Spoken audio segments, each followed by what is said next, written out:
face when you say my name. Because when this ends, I'll want someone to blame. Isn't that twisted? My love, isn't that twisted? My love, I am so twisted.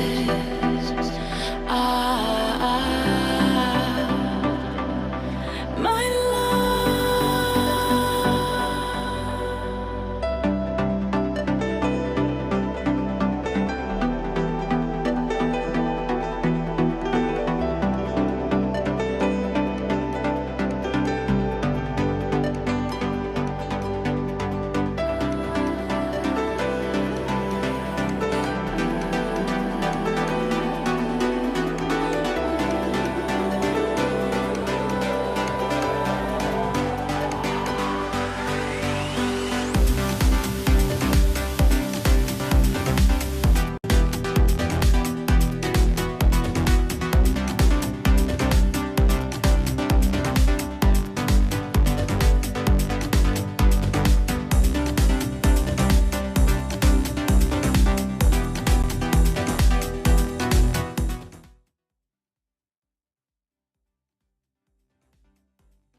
This is the Theodore Schubot live stream, which we try to do every Friday. Hope you guys are having a good Friday, and I hope you guys will have a good weekend. And really, I hope ultimately that we have some fun on this live stream, and I think we definitely will. Hope you guys are doing well, and yeah, we'll start after more people show up.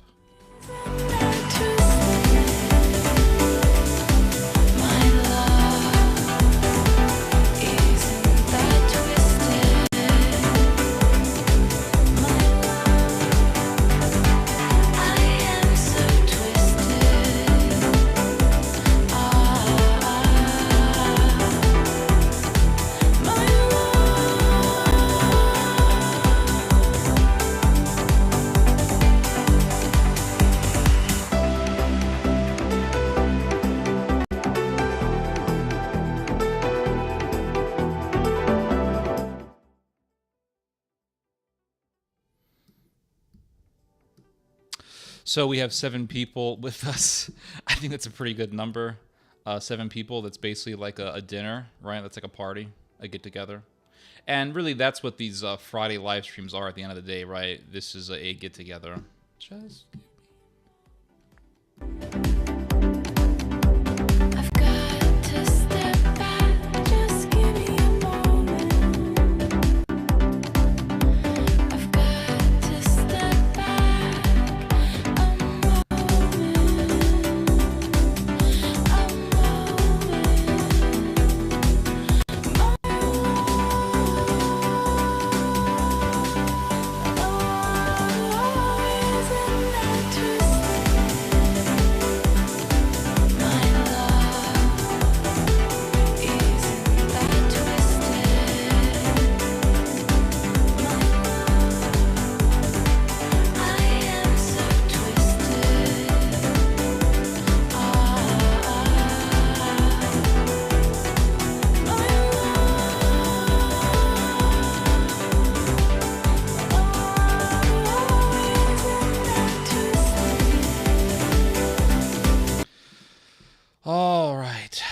enough with the music for now. Internet is acting a little slow. What the hell is going on here, guys? What's going on here? This isn't good.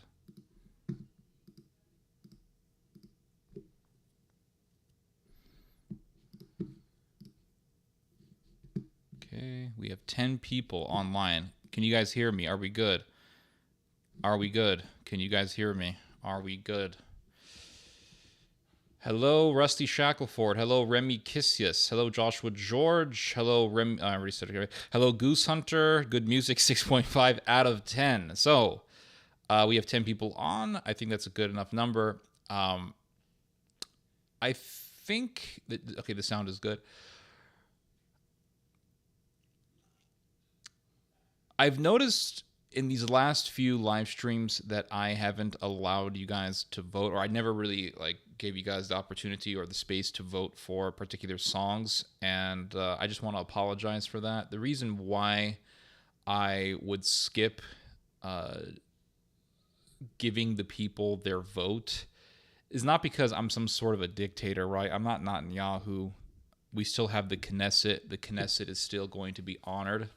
It's just that I was kind of in a hurry.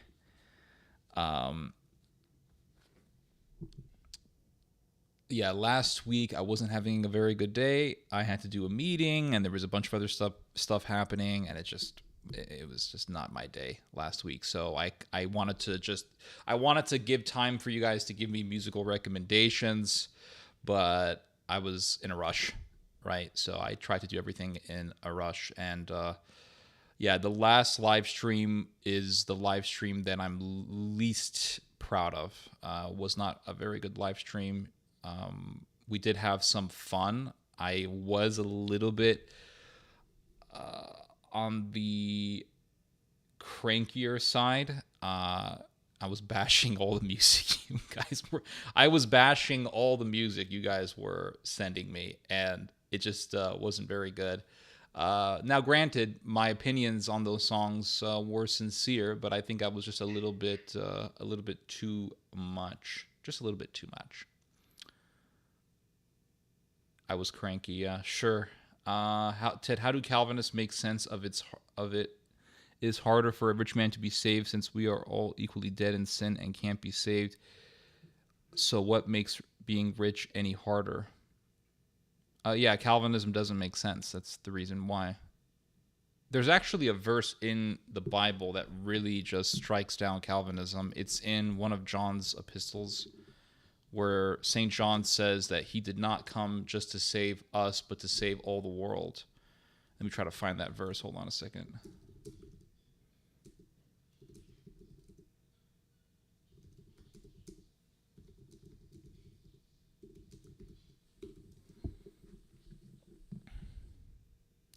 First John chapter 2, he is the atoning sacrifice for our sins, and not only for ours, but also for the sins of the whole world. We know that we have come to know him if we obey his commands. The man who says, I know him, but does not do what he commands is a liar, and the truth is not in him. So, there you go. He is the atoning sacrifice for our sins, and not only for ours, but also for the sins of the whole world. So the Calvinists like to say that, that Christ died for a select few, a group of people. It's kind of like, it kind of reminds me of the Jehovah's Witnesses, like there's the 144,000, right? And the Jehovah's Witnesses believe that Christ saved 144,000 people, and in the end times, there's going to be a new world. The 144,000 are going to be in heaven, and those who are going to live in the new world will be the rest of the people who got saved through the Watchtower Society. It's all just a bunch of garbage. The Calvinists kind of border on that way of thinking when they say that, oh yeah, Christ only died for a select few of people, a select group of people, and that's it. But St. John says that he died for the sins of the entire world. And then you go to the Gospel of John, whosoever believes in him shall not perish. Why? Why does it say whosoever? Because he died for the whole world. Plain and simple. He died for the whole world. And then you have people who say, oh, well, it doesn't matter really what you do. You're not saved by your actions, right? You're not saved by your actions, but yet Christ tells us, by your fruits you shall know them. Christ tells us through the epistle of St. James that, St. James tells us, show me your faith, and I will show you my faith by my works. So the works are an indication of your faith. It's all very simple. I mean, Christianity is not complicated. It's not there are certain things in the Bible that I find to be complicated, like prophecy. I think prophecy is kind of complicated, because you have to, yeah. With prophecy, you have to look in between the lines. You have to look at very small details in the Bible. It's not just reading the whole text and then getting a general idea and then making a conclusion on the end times, right? Like, it's very much the way I look at. Guys, give me one moment. Hold on one second. My cat wants to eat something. Oh, this. She always picks the wrong times. Always, always, always. Hold on one second, guys. Okay.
Okay, so the way I look at prophecy is the way I look at the prophecies that were written to foretell the coming of Jesus.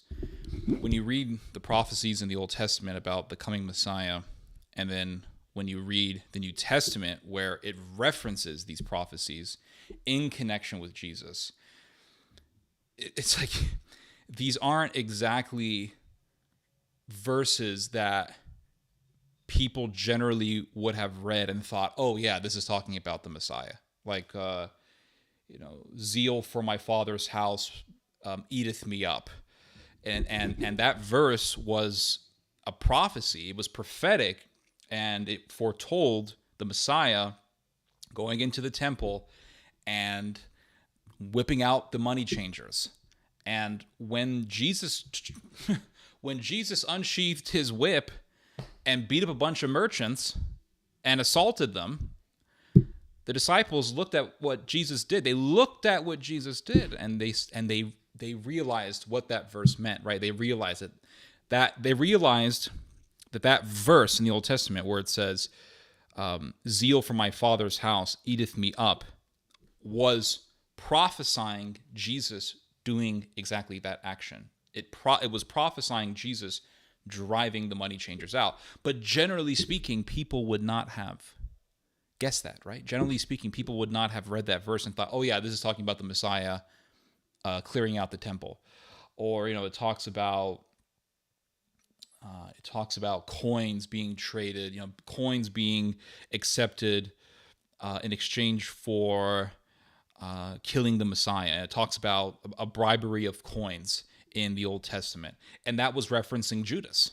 So there are all these little verses in the Old Testament, very short verses that people would have read in the past and never would have thought, or generally would not have thought, that they were actually referencing the Messiah. And I think that the verses in the Bible in regards to prophecy, in regards to the things that are to come, are within the same nature.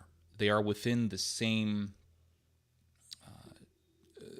They are within that same realm, in that there are all these verses in the Bible that probably are talking about the future, but generally speaking, we just don't make that connection. And that's something that my dad is very good at doing, I think. He reads the Old Testament and he reads the New Testament, and he makes these connections to the future that no one has really made. And that's the way I look at Bible prophecy. It's those little details that people ignore that are probably foretelling something great for the future. If the Bible says that Satan can manifest himself in the form of an angel, maybe Satan revealed himself to Muhammad in the form of an archangel. Yep, absolutely. That's what I believe. Calvinism is an ideology, and people who follow this ideology are not the same thing. Calvinists are simply deceived, mostly well-intentioned. Well, I'm sure most Muslims are very well-intentioned, but it doesn't take from the fact that the ideology itself is insidious. But, we both agree on that. In St. Irenaeus Against Heresies, he says, a group is heretical when they name themselves after a mere man. Lutherans, Calvin, yep, absolutely.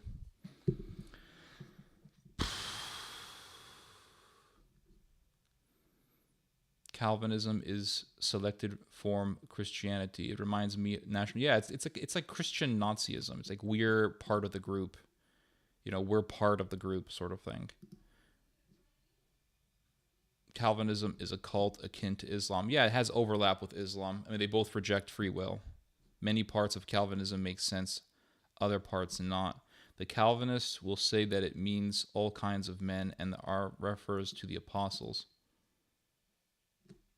The whole world. It says the entire world. I know they're gonna gaslight me and say that's not really what it says. Kind of like how people who reject the death penalty, people who are against the death penalty, they'll say people who are against the death penalty are assholes. Really, they are. They're just assholes. I just don't see how on earth you can read a story of the most egregious crime imaginable and say that the person who committed it is not worthy of death. I just don't see. I can't fathom that. Someone who robs a bunch of people and I don't know, embezzles a bunch of people and steals billions of dollars is thrown into prison for the rest of his life. And someone who murders, someone who takes money away from people can be put into prison forever, right? For life, depending on how much money you steal. And someone who takes something more valuable than money, a human life, is seen as worthy of the same punishment, is seen as worthy of just being put into prison for the rest of his life. It's like these are two different crimes. And obviously human life is more valuable than money. And when you put an egregious criminal in prison and you say, well, your punishment is life in the cell, you're basically saying that the crime is just the same as stealing a bunch of people's money. And you do not take into account the actual gravity of the crime. Because that criminal, that egregious criminal, that serial killer, that spree killer, that mass shooter, just becomes a number in the prison cell. And that's that. When the reality is that he should be distinguished, he should be made distinct for his crimes, in the sense that he should be given the harshest, most distinct punishment, and that is execution. And when you take a life, you forfeit your life. When you take a life, when you murder a 6-year-old girl, try to rape her, and then murder her, like what Johnny Johnson did in Missouri back in 2002, you deserve death. You deserve death. And the state of Missouri did rightfully execute Johnny Johnson. And the Catholic Church protested.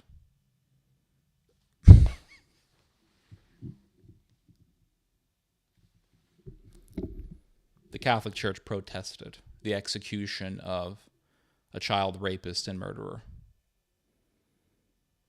And it's like,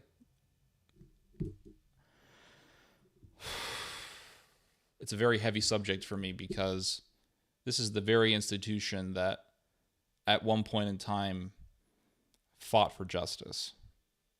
It fought for the defense of Christians in the Middle East in the Middle Ages, albeit the Crusades went downhill, but the initial mission of the Crusades was righteous. The initial mission of protecting the Christians in Jerusalem was a righteous mission.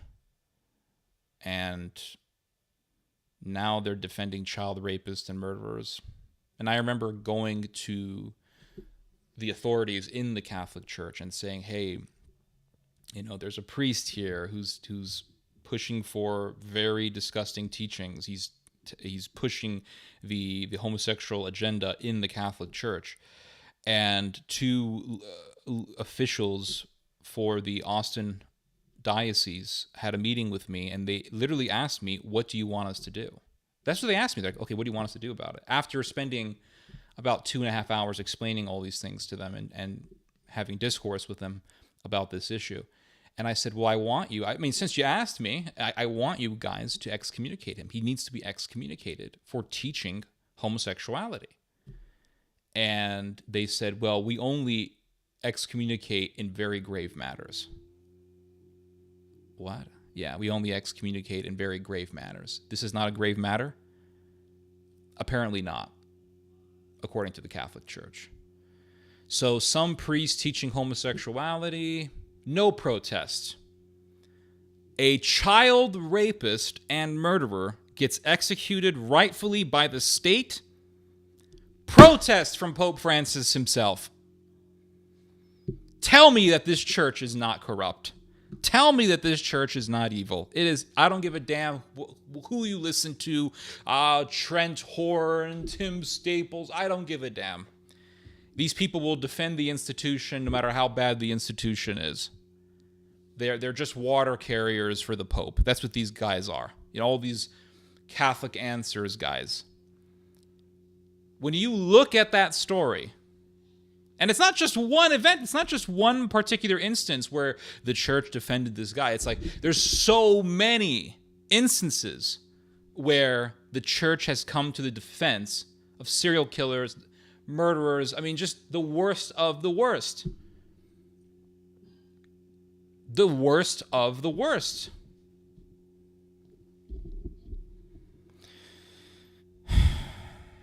And there's just so many stories like this. You can read about it. Yeah, Michael Lofton, another one. Yeah, they just defend the institution and it's fine. And the church, the Catholic Church, more specifically the Roman Catholic Church, because I understand that the Catholic Church can also mean the Eastern Orthodox, and the Eastern Orthodox Church is considers itself Catholic. It's part of that universal church. It's part of that apostolic succession. But the Roman Catholic Church will just, it's exactly what Jesus said. Jesus said to the Pharisees, what is it? You swallow a camel? I love this verse. If there is one verse in the New Testament that describes the Catholic Church, it's this one, Matthew 23. Hold on, I gotta play some music, guys. How many people are watching this live stream? How many people are watching this live stream? I gotta play some music. 13 people. Okay, we good. We good. We're growing. 13. 13's a good number. 13's a good number. We good. We good. I'm gonna play some music. Hold up.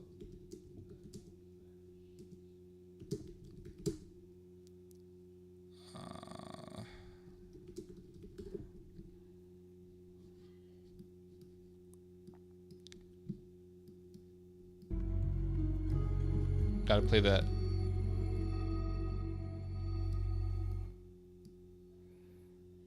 Gotta play that Resident Evil save theme music. The Pope is Belichick. What is that? I don't know what that means. Corrupt to the bone. Hello. Greetings from Poland. Hello. Hello from America. What drink have you got on board? You will see. We have a special drink tonight from Belgium. Hope you can bring in your dad to the live. I'll ask him if he wants to come on. Calvinism is an idea. Okay, I already read this. What else do we have here? Do you believe in God's mercy, which forgives the gravest sins of those who humble themselves even slightly in the faith? Do I believe in? You see, this is what always happens. If I say the punishment must fit the crime, right? And this is what all these people always say. Punishment must fit the crime. Punishment must be proportional to the crime. I agree. Punishment should be proportional to the crime. Punishment should fit the crime.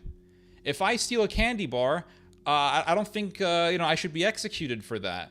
But if somebody goes into a family's house and tortures and rapes the mother and the daughter for 4 hours before murdering them, only for the husband to come home from work, only to see his wife and daughter lacerated and raped and tortured and dead, I think the person who commits that crime should receive the harshest punishment, which is execution. Does that mean that and the reason people ask these questions, are you rejecting the mercy of God? And my response to that is, no. I am believing in the justice of God. So my question to you guys is, are you rejecting the justice of God? Because everyone's like, oh, the mercy of God. What about the justice of God? What about justice? What about justice? What about justice? Do you believe in God's mercy, who forgives the gravest sins of those who humble themselves even slightly in the face of God? I'm not mocking you, but this is the type of questions that I get, and it's just kind of silly. I'll be honest with you. It's kind of silly because it's silly in the sense that that's obviously not what we're talking about here. We're talking about the implementation of justice. That's it. Simple as that. It's the implementation of justice. And if the person has been remorseful, if the person is remorseful, which they rarely ever are, but if the person is remorseful of what they have done, then they will accept their punishment. Bottom line, they will accept their punishment. They will say, okay, I did these horrible crimes. This is the most horrific crime that someone can commit, which is murder, which is, taking away a human life, torturing them, being sadistic, all these things. And what does God hate, right? What's one of the things that God hates? It's in the Old Testament. It says, a man who sheds innocent blood. Those are one of the things that God hates, a man that sheds innocent blood. And what does God tell Noah? He says, if a man sheddeth the blood of man with his hands, then by man's hands shall his blood be shed.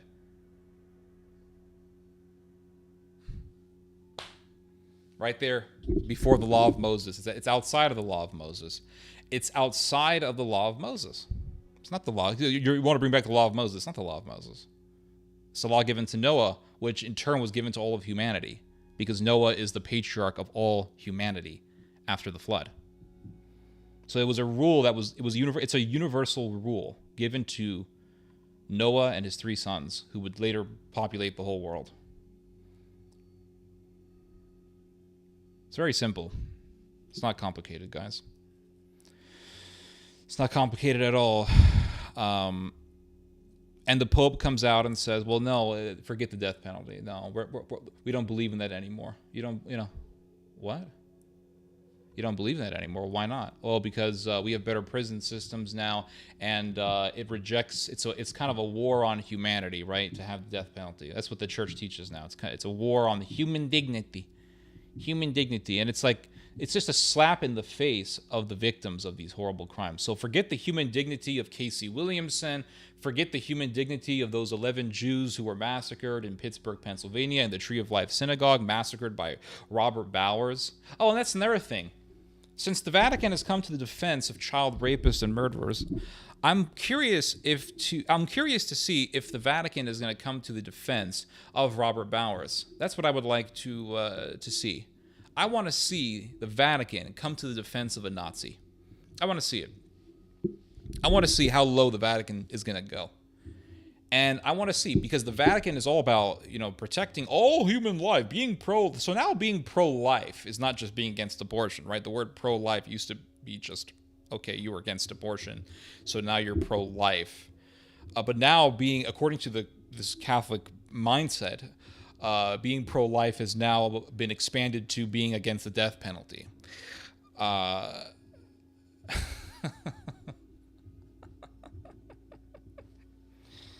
Okay. Being pro-life is now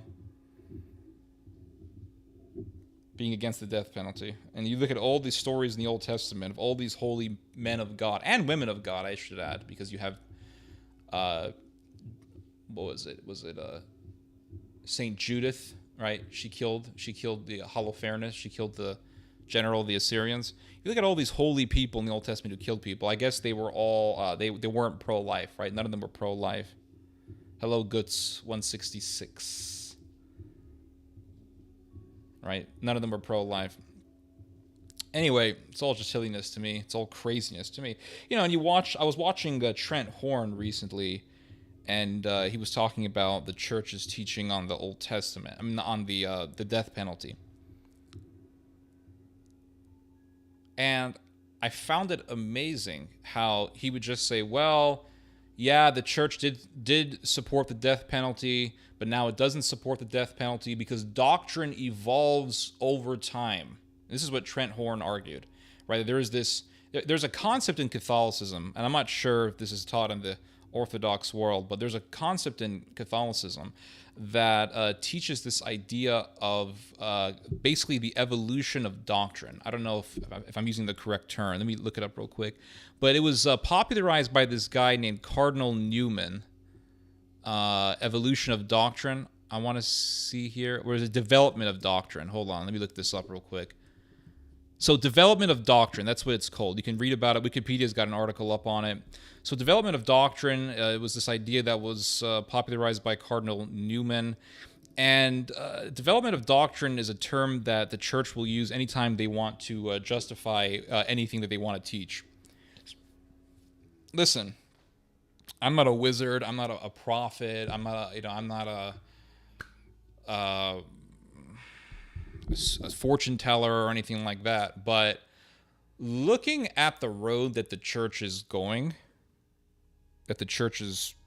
on, I would not be surprised that at least in the next 10 years, the church is just going to straight up support gay marriage, right? I totally see it happening. Deborah, that's another woman who killed people. Yeah, I guess Deborah wasn't pro-life, right? When she hit the guy in the head with a nail, when she hammered a nail into a guy's head. Or did she behead someone, or I don't remember. She killed the guy. I know Deborah killed the guy. I guess she wasn't pro-life. I guess she was against human dignity.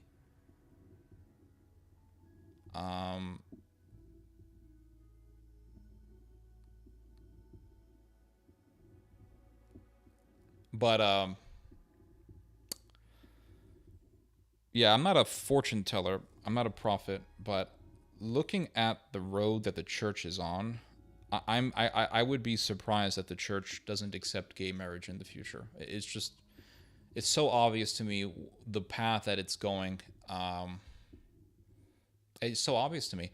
And I think that what will happen is the Catholic Church will say, we're not accepting gay marriage, but we're going to accept civil unions. You already heard the Pope himself support it, right? Pope Francis supports civil unions, which is gay marriage. Effectively, it's gay marriage because a civil union is a marriage. It doesn't matter if you're not married in a church.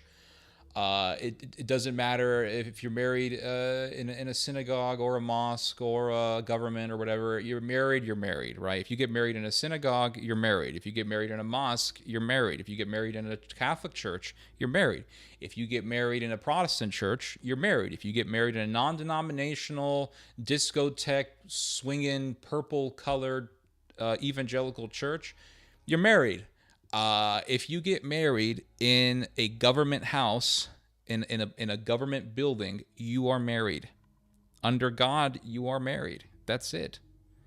So so the Pope comes out and says, I think we should have civil unions. Yeah, but he never said marriage, so that's okay. So basically, the church creates all these rules. They worship the letter of the law. And when you worship the letter of the law, you focus on all of the words, you focus on the definitions. And when you focus so much on definitions, you find loopholes. That's what tends to happen, right? You focus so much on, well, this is the word that we have to use, and as long as this word is used, it's okay, it's permissible. Just like Pope Francis saying that the death penalty is contrary to the gospel and putting it in the catechism. And then all of the water carriers for the Vatican come out and say, well, it's okay because the Vatican, the Pope never said that the death penalty is intrinsically evil. So as long as the Pope doesn't say that the death penalty is intrinsically evil, it's okay. So the Pope never said that the death penalty is intrinsically evil. The Pope simply said that that the death penalty is essentially outdated. And so it's okay. It's okay. So in other words, it doesn't matter what effects, what consequences your prescription results in. What matters is the words that you use. So I don't really focus so much on the words. I mean, I do, but I read between the lines and I'm looking at the consequences. These people look at the words. So the consequences of the Vatican's anti-death penalty activism is egregious criminals being defended. So the Pope himself has said that Catholics need to work to abolish the death penalty worldwide. This is what the Pope has said. And what the Pope is exhorting us to do is to become abolitionist. The Pope wants us to become anti-death penalty activists. That's what the Pope wants us to become. So he wants us all to become little social workers, little social activists, a bunch of Obamas, or what's the name of that guy, Alinsky, a bunch of Saul Alinskys roaming around, and he wants us all to lobby against the death penalty, to speak out against the death penalty, and to push for the abolition of the death penalty. And this is what the Pope wants us to do. Well, that has a consequence, right? If we were all to obey the Pope in that regard and to listen to him, that would have a consequence. The consequence would be most egregious criminals escaping the punishment that they deserve and living in a government-funded hotel where they get breakfast, lunch, and dinner, and they can play softball and they can play board games and eat Hershey's Snicker bars and potato chips and watch TV. That's what they do in death row. And the Vatican is fine with that. The Vatican is fine with that. And so that's the consequence. The consequence is justice not being carried out. And that consequence is ultimately evil, because if you can play down the severity of the crimes that these guys have done by simply saying that they should be put into a cell and have government-funded services given to them, then it's easy to play down everything else, right? It's easy to play down a priest being a pedophile. It's easy to play down a priest who's a predator. It's easy to play down anything at that point. I mean, if you can sit there and tell me that a guy who tortures a woman and her daughter for hours, rapes them repeatedly, and then murders them, and that guy doesn't deserve death, but he deserves to be put into a cell, if you can sit there and tell me that, then you can justify pretty much anything, right? You can not necessarily, not exactly justify it, but you can play down anything. You can say, oh, no, well, the pedophile priest, let's pray for him. And for one thing, pedophiles aren't put into prison for life, right? Unless they're like pedophiles who've, molested 100 kids or something like that.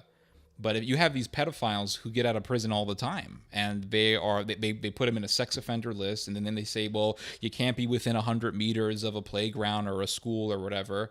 It's like, that's not justice. That's not justice. They need to be given the sword of the government. They need to be given the imposition of Romans 13. Romans 13 tells us, St. Paul in his letter to the Romans tells us that the state is the avenger. It describes the state as the avenger, and it describes the state of holding the sword, essentially the sword of justice. And A sword kills. A sword doesn't pray for you. A sword doesn't, pray a rosary for you. A sword kills. That's the purpose of a sword. And so St. Paul tells us that if you are persecuted for righteousness' sake, St. Peter, I believe, tells us that if you are persecuted for righteousness' sake, happy are you. Happy are ye, if you want to use the old King James language. Happy are ye if you are persecuted for righteousness' sake. But if you are persecuted by the state, or if you are punished by the government for evil actions, then there is no occasion to celebrate, right? You can't celebrate for being punished for righteousness in that case. Now, Christians were killed. Christians were killed, and Peter says, if you are persecuted for righteousness' sake, happy are ye. Well, that would include being killed. So the application to that, because then he says, if you are persecuted for evil actions, and there is no occasion to celebrate. Well, that would include being killed by the state, right? If you are killed by the state for righteousness' sake, then happy are ye. But if you are killed by the state for evil actions that you committed, then we're not going to celebrate you. You deserve it. So the church has now gone into the business of defending the victimizer. And someone here in the chat says, and they can be either PEDs or Nazis since the death penalty is taken down. Catholic Church is not honoring victim when supporting the victimizer. Exactly. So the church for a very long time has been in the business of defending victimizers. It defended many, many pedophiles. It covered up for them and, rotated them from church to church, hiding their crimes. And, one of the sickest stories that I ever read, is this one case that happened somewhere in America. I don't remember. But there was a priest who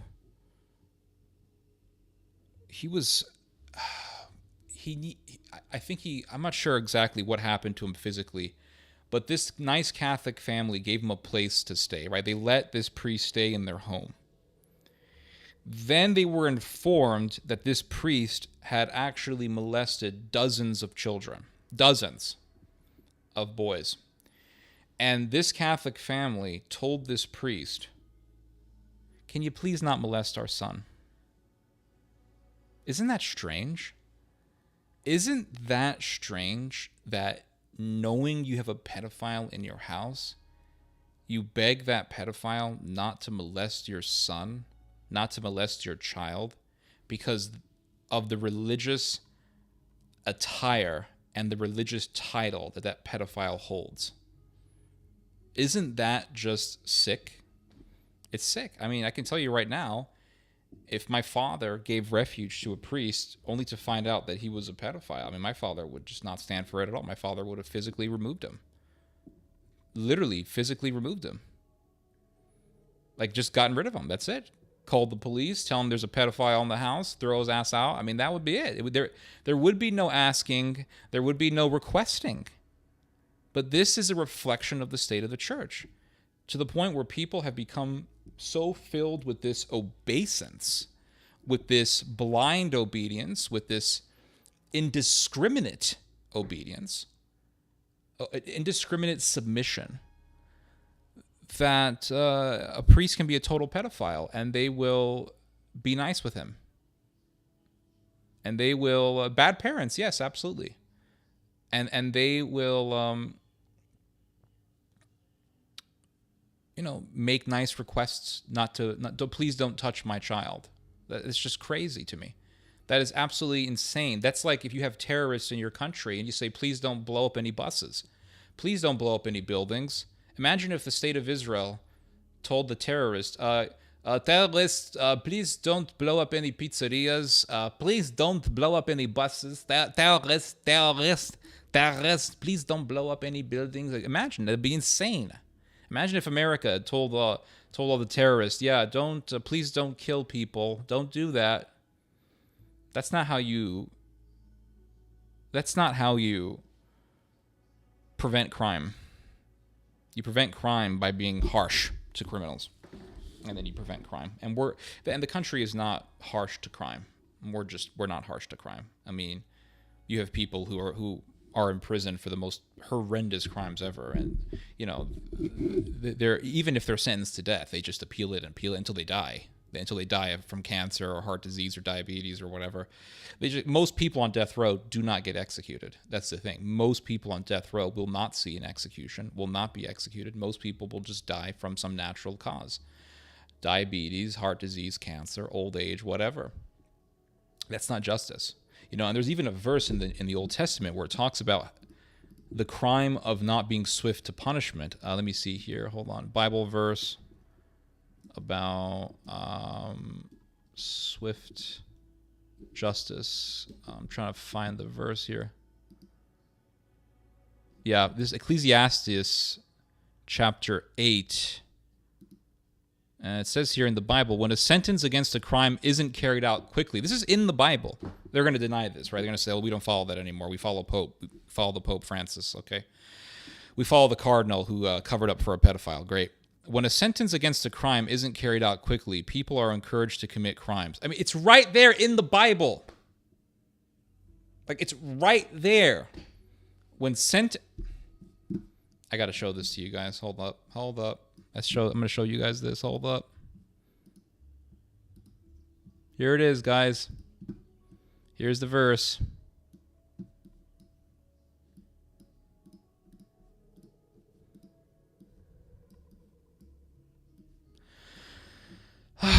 Right here, guys. When a sentence against a crime isn't carried out quickly, people are encouraged to commit crimes. Isn't that what's been going on in America? Oh, you can steal this much money worth in products, and you won't be given a felony charge. It's okay because you're a poor person. We have to feel sorry for you. And so what happens? People steal more. A sinner may commit 100 crimes and yet live a long life. Still, I know with certainty that it will go well for those who fear God because they fear him. But it will not go well for the wicked. They will not live any longer. Their lives are like shadows because they don't fear God. So let's go to the New Testament here. There's a verse that people love to bring up here. You see, Romans 12 talks about vengeance, right? I think it's... here it is. So Romans chapter 12, verse 17. We're having a little Bible study here, I guess. Don't take vengeance. Okay, I'll get rid of the highlights here. Don't take vengeance. Don't take revenge, dear friends. Instead, let God's anger take care of it. After all, Scripture says, I alone have the right to take revenge. I will pay back, says the Lord. So people take this verse and they're like, oh, you see, death penalty is wrong. Okay. Romans 13. Every person shall obey the government in power. No government should exist if it hadn't been established by God. The governments which exist have been put in place by God. Therefore, whoever resists the government opposes what God has established. Those who resist will bring punishment on themselves. People who do what is right don't have to be afraid of the government, but people who do what is wrong should be afraid of it. Would you like to live without being afraid of the government? Do what is right, and it will praise you. The government is God's servant, working for your good. But if you do what is wrong, you should be afraid. The government has the right to carry out the death sentence. It is God's servant, an avenger, to execute God's anger on everyone who does what is wrong. Right there. So, vengeance is mine, saith the Lord. Okay, well, it says here that the government is the avenger of God. It holds the anger of God. So what do you do with that, Mr. Abolitionist lunatic? So there you have it, everybody. It's all nonsense. All these arguments are nonsense. The church is unbiblical. Like what the Catholic Church is doing by saying we have to oppose the death penalty. What the Pope is saying is completely unbiblical. It's anti-Bible. It's contrary to the Bible. That's literally what the Pope is doing. The rosary helped you? Oh, that's good.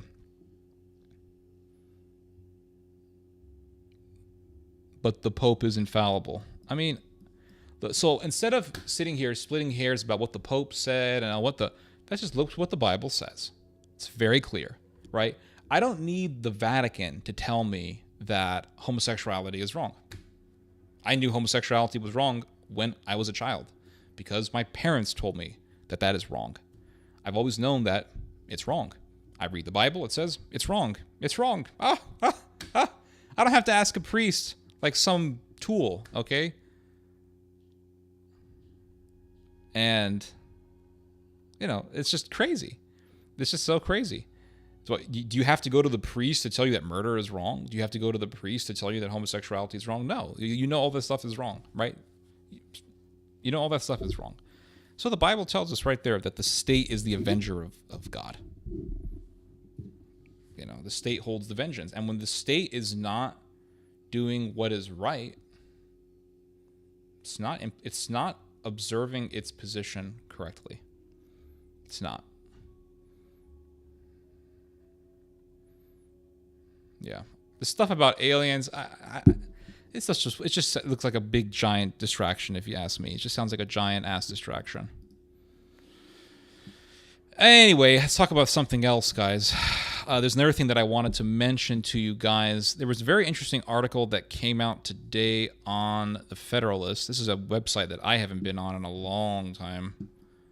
I used to read the Federalist sometimes. Now this is the first time I actually looked into their stuff in years. Let me see here.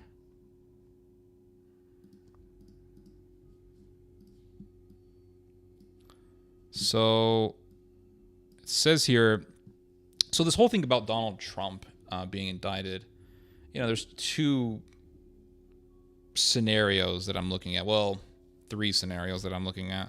But I really just want to focus on two. But if the third one pops up in my mind, I'll bring it up. But what I'm primarily focused on is, one, Trump could be put into prison. If he wins the election, he can still run the country from a prison cell. I mean, that's technically true, right? But if the president is running the country from a prison cell, I mean, that would be pretty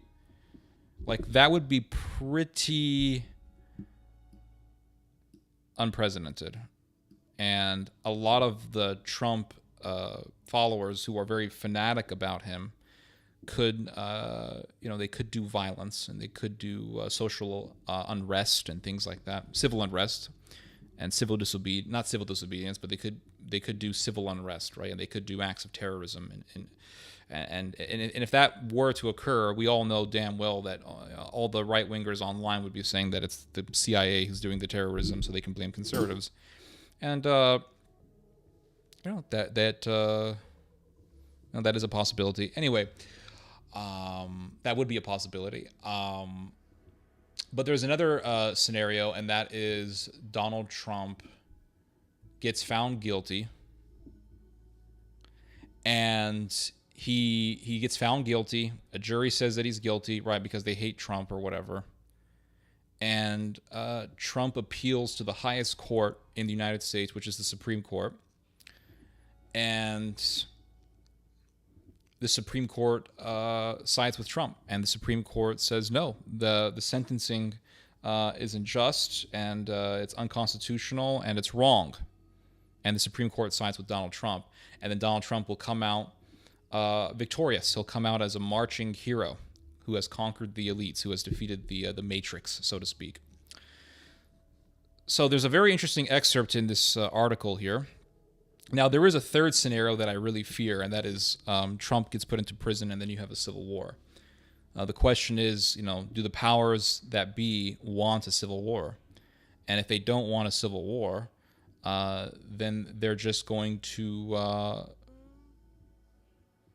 they're just not going to allow any sort of punishment to be done on Trump if he is found guilty, and that'll be it. Or if he is found guilty, they're just going to allow it to go up to the Supreme Court, and then Trump will be found innocent by the Supreme Court, and that'll be it. And then Trump will be victorious, and his followers will say, look, he defeated the elites. But the scenario that I fear the most is Donald Trump being put into prison, and then you have a civil war. And then America becomes Syria, right? And you have the right wing versus the left wing, and it'll be just absolutely bloody. People have been talking about race war happening in this country. I don't really see a race war happening in this country. I see a political, factional war taking place in this country. If a civil war does happen, it'll be factional. It's not going to be solely on race, although there will definitely be people who would be fighting for a racist ideology, because you have people who are like that on both sides. Generally speaking, it would be a war of factionalism, right? Because a lot of white people are left wing, and they would be fighting white people who are right wing, and then you have blacks who are right wing who would join the conservative side or the right wing side, and then you would have left wing blacks, BLMers, who would join the left wing side. So it would be just an ideological war, and that's the thing that I really fear the most. What I pray is that nothing will happen to Trump. And that the most dramatic scenario would be Trump just goes to the Supreme Court. That's if he gets found guilty. He just takes it up to the Supreme Court, and the Supreme Court finds him innocent, and that's it. That is the most dramatic scenario that I wouldn't really worry about, right? But the dramatic scenario that I would worry the most about would be Trump being put into prison, and then you have just absolute social upheaval taking place in this country. But there's a part of this article that I found to be interesting, and it says here that basically Trump is not being indicted at all for incitement to violence in the January 6th. Trump is being indicted for basically speaking against the election results and expressing his opinion that the election is fraudulent. Now, there's an indictment there's an indictment on him that he about the documents that he that he wanted to keep certain documents, or that he showed some document about America going to war with Iran to somebody who was interviewing him for someone's autobiography. I don't really see that as a huge deal. I don't see that as a big deal at all, because from what I have heard, Trump showed a document about some plan that some people in America had to basically go to war with Iran, and Trump's rejected it. Trump didn't want to have a war with Iran, and so he was showing off this document. So basically all that reveals is that there was a plan to strike Iran, and Trump went against it. I mean, that doesn't really make Trump look bad. But then you have the indictment about him wanting to destroy certain, or the charge against him that he wanted to destroy security camera footage. I'm not really so certain about that. I think they say that there is an audio recording of. There's an audio recording of his employees, two of his employees talking amongst themselves, saying that the boss wants some things deleted. I never really looked too much into it, but we'll see how that plays out. But about the indictment in regards to the election. So it says here, it says here that hold on. The charges against Trump do not include incitement to violence on January 6, 2021. You might be surprised to hear that after Smith's hyperbolic press conference Tuesday, in which he went on and on about the January 6th Capitol riot and how horrible it was, instead the charges are that Trump committed conspiracy to obstruct an official proceeding, obstruction of and an attempt to obstruct an official proceeding, and conspiracy against rights. Sounds scary, but what it amounts to is the criminalization of opinions with which Jack Smith and the Biden Justice Department happen to disagree. So they're going against Trump for things that he said in regards to the election. It says here, crucially, Smith's indictment alleges that Trump's claims about the 2020 election were false and that he knew they were false. As evidence, Smith cites a bunch of Trump officials and federal bureaucracies that told them that there was no evidence of widespread election fraud. He even cites the infamous Department of Homeland Security, Cybersecurity, and Infrastructure Security Agency, which we now know, thanks to the Twitter files, directly interfered in the 2020 election by censoring Americans by proxy, et cetera, et cetera. So there's an interesting article that this Federalist article cites, and that is an article that was written by Reuters back in 2016. And there's a case here about the governor of Florida, Robert McDonnell, who was the governor of Florida from 2011 to 2014, I believe. And he was indicted for bribery. He was indicted for accepting bribes in exchange for promoting some kind of a supplement pill. And some guy who ran a big supplement company gave the governor of Virginia and his wife a bunch of goodies, a bunch of gifts, very, very lavish and expensive gifts. And the governor and his wife were both indicted. Governor McDonnell and his wife were both indicted for bribery, and they were found guilty by a jury.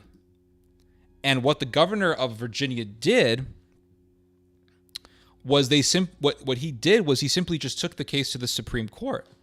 And the Supreme Court in 2016 sided with the governor. And nothing happened to the governor. He was never put into prison. His wife was neither put into prison. So my guess, my prediction about what will happen to Trump if he is found guilty is that he will take it up to the Supreme Court, and the Supreme Court will side with him, right? That's the best case scenario amongst the most dramatic of possible scenarios, right? The worst case scenario amongst the most dramatic ones is that Trump gets put into prison, and then you have a big mess. You know. So I'm not like super worried about this story. The only reason why I'm focusing on it somewhat is because I do kind of have a fear of social upheaval happening in this country. So I'm just kind of focusing on what happens here. I'm not one of those guys who's like knows every detail about these stories, but it is something that does concern me to a certain extent. Oh, how long have I been streaming? Over an hour. So let's have a drink and let's continue on the stream.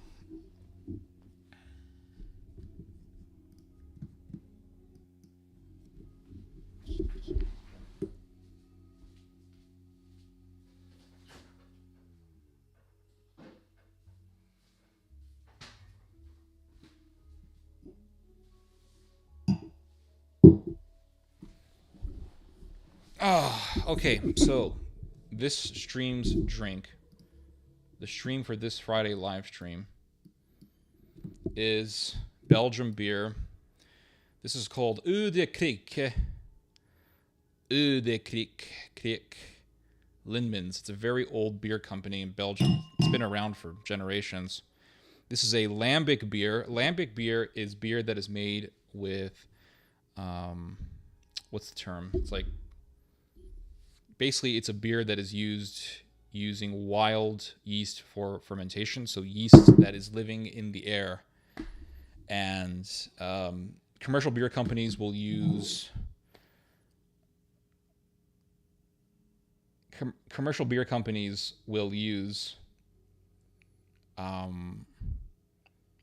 what's the word?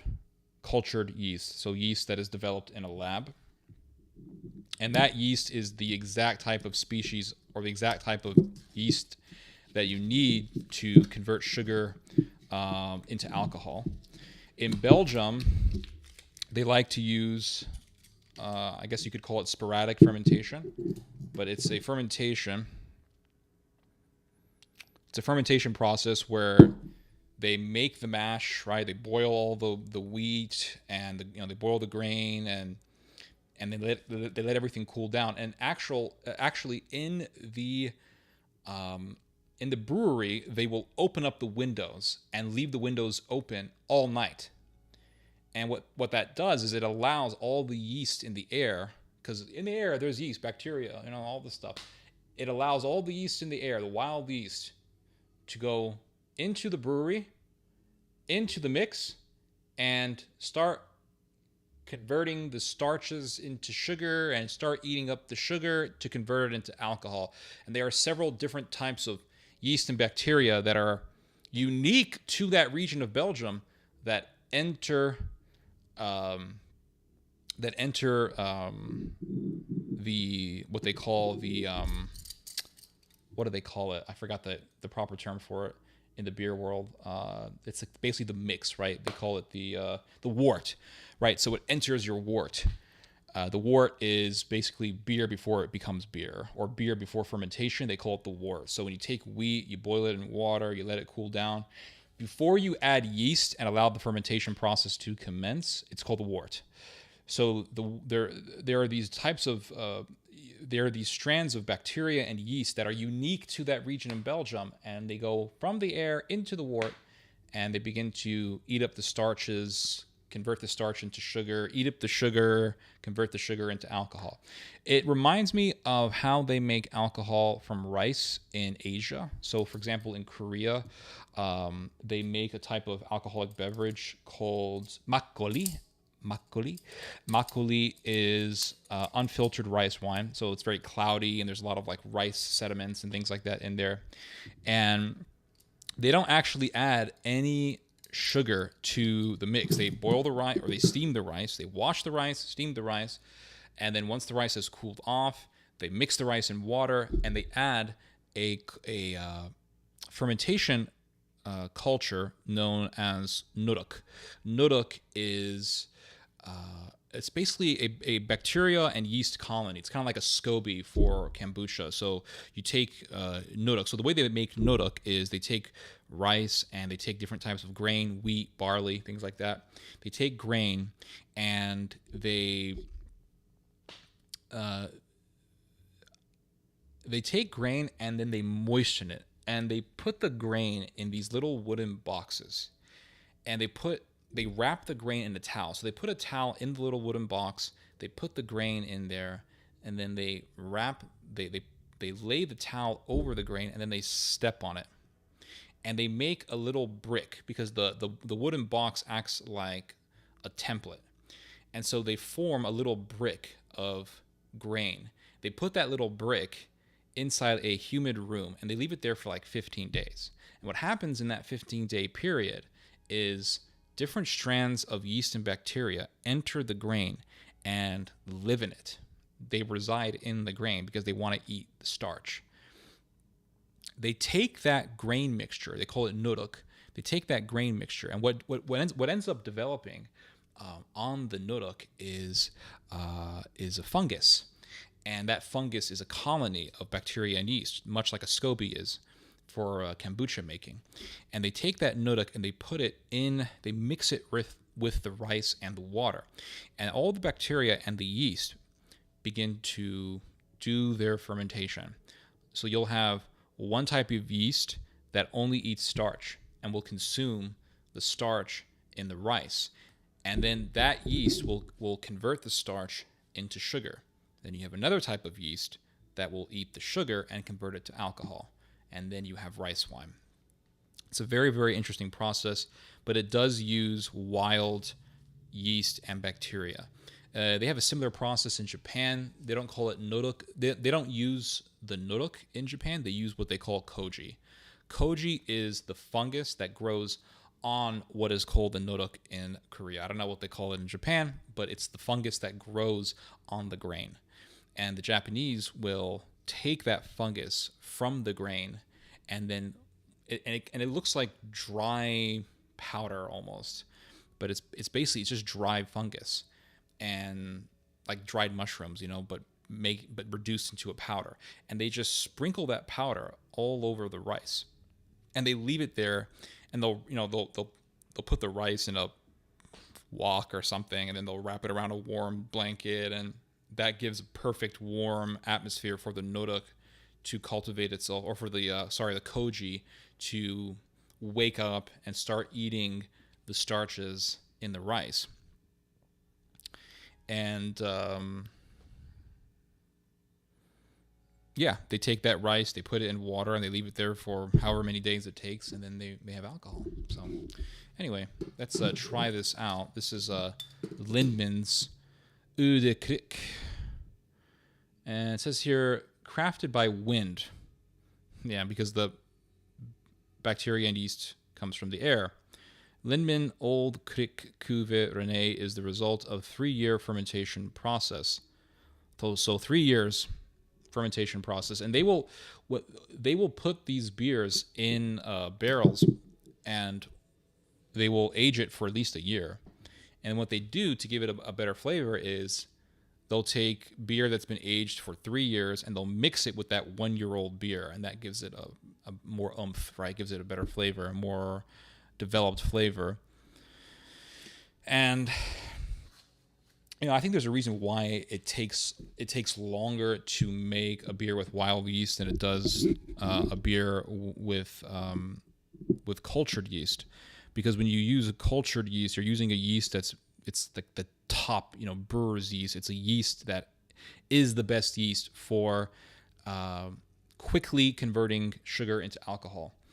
When you use a wild yeast, it takes slower, just like it takes a longer time to develop a kombucha, because I think the wild yeast just take longer. I think the same thing can be said for wine. You make a wine using the wild yeast on grapes. When they make wine, they don't add yeast. There's already a yeast on the wine. There's already a yeast on the grapes. If you ever buy grapes from the grocery store, you'll notice there's like a white cloudy film on each grape. That's yeast. It's actually a fungus that's living on top of the grape, and that yeast desperately wants to get inside that grape to consume the sugars. So when you crush the grapes, the yeast goes into the juice and starts eating all the sugars. It's a really fascinating process. But anyway, so it says here aged 3 years. That's why it costs $6 for this one bottle. Wild yeast in the air of the Sene River Valley, water, malted barley, wheat, and aged hop flowers all contribute to the intriguing complex palate of the noble beer. This traditional krik is made with whole sour cherries, leading to powerful, deliciously sour flavors, 7% alcohol. So let's give this a try here. Man, this bottle opener. So because it's made with a living fermentation, they put a cork like a wine. So let's hope this doesn't blow up on me.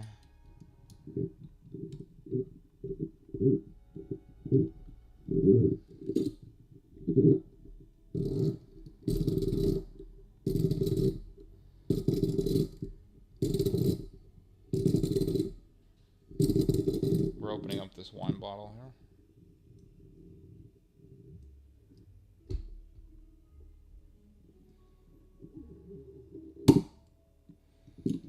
Nice, beautiful poppy noise.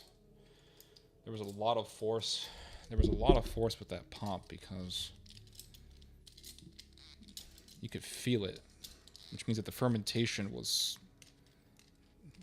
alive. It's a living colony, guys. So here's the bottle. It's open. God damn. Let's see the color on this baby.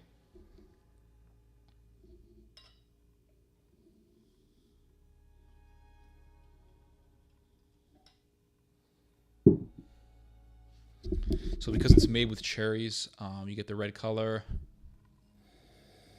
Yeah, strong cherry flavor, definitely there. But it smells funky. Straight up this smells funky, guys. This smells really funky. Ooh, shit. It smells funky, guys. It smells kind of like like a foot. It has that weird foot smell to it because it's made with. You're literally drinking bacteria. Let's see what else.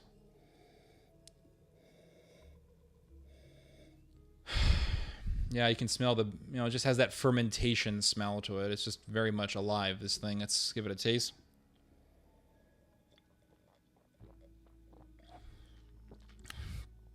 Yeah. Oh, yeah. There's no sweetness at all. There's nothing sweet about this beer. Commercial beers tend to be very sweet. You drink a Guinness, which is probably the sweetest beer I've ever tasted. Guinness. Japanese beer tends to be very sweet or on the sweeter side. What's the name of that Japanese beer that's very popular? Santoro? What's it called? Santoro? What's it called? Japanese beer, Centauro. Japanese beers tend to be on the sweeter side of things. Let me see here. Sapporo. What's it called? Sapporo. Yeah, that's my least favorite of the Asian beers that I've tasted. Sapporo. Yeah, Japanese people, I know they're more into the sweeter stuff, which is why Japanese soy sauce tends to be sweet. Japanese people love sweet stuff. Chinese soy sauce tends to be more on the funky sour flavor. Um, this is the reason why I prefer Chinese beer over Japanese beer. Chinese beer is very good. I love what's the name of that Chinese beer? Oh, my memory's going out. What's it called? Shishong. What's it called? Oh gosh, driving me crazy. What's the name of it? Chinese beer.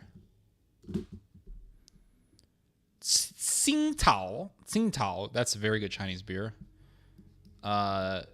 It's been in the American market for a little bit now, and I rarely ever see it in the store. I used to see it a lot more. I rarely ever see it now. Maybe because they sell out, or maybe because it comes from China, and China's evil. There's no sweetness at all in this beer, which I like. I don't like sweet beer. I just don't. Like, if I want to drink something sweet, I might as well just have a soda pop. I'm not too crazy about a little bit of sweetness is okay, a little bit, but a beer needs to be. It should not be on the sweeter side. It should not lean on the sweeter side. It should just. It should have bitterness, a little funkiness, and it should just be refreshing. Let's give it another taste.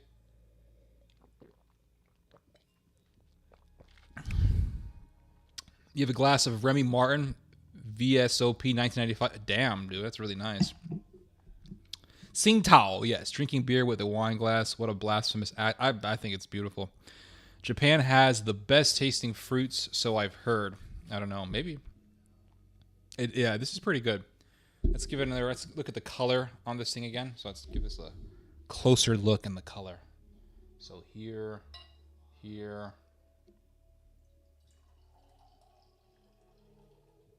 And, unlike most beers, unlike commercial beer, this doesn't have much of a head. And that's probably because it is a beer made with wild yeast, kind of like when I make beer. Sometimes now my beer has a really good head. Maybe because I've let my beers stand in the bottles for several months now, so the head develops more.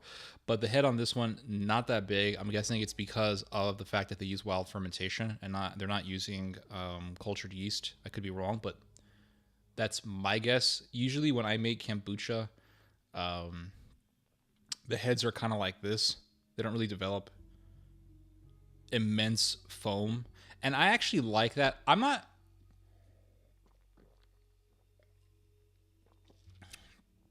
am not a huge fan of giant foam heads on a beer. I don't see what the big deal is. It doesn't hydrate me, right? A little bit of head is good because you just want that nice hint of foaminess on the top. Just a nice little hint, just to know that the carbonation is there. A little bit of bubbly, a little bit of a Sprite-like texture. Let's change the music a little bit. Hold on, I'm in a connoisseur type of mood here. Hold up. I think I have Baroque music here.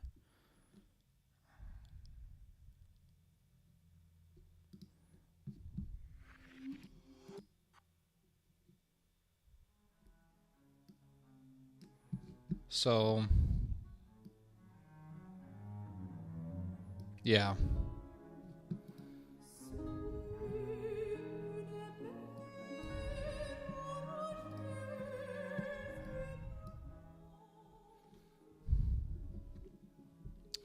So yes, beautiful red color, no sweetness. There's absolutely nothing sweet about this beer, and that's what I love. Right? I don't know what this interest is about a beer being sweet. Like, if you want a sweet beer, drink some Coca-Cola and mix it with vodka. I might as well just do that. because I don't like a sweet beer. I mean, it's just beer should be refreshing. It should be bitter. It should taste wild. It should be like I should feel as if I am drinking the earth. I have the same feeling about kombucha. Kombucha should not be sweet. I used to think it should be sweet. No, I don't believe that anymore. Kombucha should taste like the ingredient that you brew it with. So if I take oregano and I make a kombucha with oregano, I want to taste a nice, cold, bubbly, carbonated drink of oregano. I want to taste it. I want to taste that herbaceous flavor, right? Or if one time I used to do this thing where I would make kombucha with lemongrass, and I loved that lemongrass flavor. And I don't know how many of you have tried lemongrass, but if you ever tried lemongrass, it's one of the greatest things you'll ever taste. I mean, it's the flavor of lemongrass is just surreal. Like, it tastes so good that if you make a lemongrass tea, the flavor is so good that you don't have to add sugar. Right? When I make a lemongrass tea, I rarely ever add sugar. Now, if you add sugar, it'll make it taste a little bit better, right? Because the sugar will amplify that lemongrass flavor. But I have made many a bottle of kombucha with lemongrass kombucha. And when I get that hint of lemongrass, as I'm tasting this carbonated freshness, there's just something spiritual about it. It's like I'm tasting the herb itself, but there's a carbonated drink along with it. And it just amplifies, it lifts up the flavor of the lemongrass and makes it whole. And it brings the flavor of lemongrass to a whole different dimension of flavor, to a whole different dimension of experience for your palate, for your tongue. It's beautiful. It's absolutely beautiful. It's one of the greatest experiences I've ever had. I've made kombucha with fennel. You get a beautiful fennel, beautiful licorice anise flavor. It's excellent. When I drink an ouzo, I don't want to taste sugar. I want to taste fennel, the taste of anise. I want that fennelly anise flavor. I want that flavor there. It doesn't have to be sweet. I just need to appreciate the natural flavor of it. Why do I like things this way? It's hard for me to explain, to be honest with you, because it's a preference at the end of the day. And preferences can be hard to explain because preferences tend to be relative and not absolute. They're relative to the person who prefers whatever he prefers, right? Their preferences are relative to the person who prefers them, right? But what I have noticed is that people who get into beer, or they get into kombucha, or they get into wine, they tend to not like sweet flavors.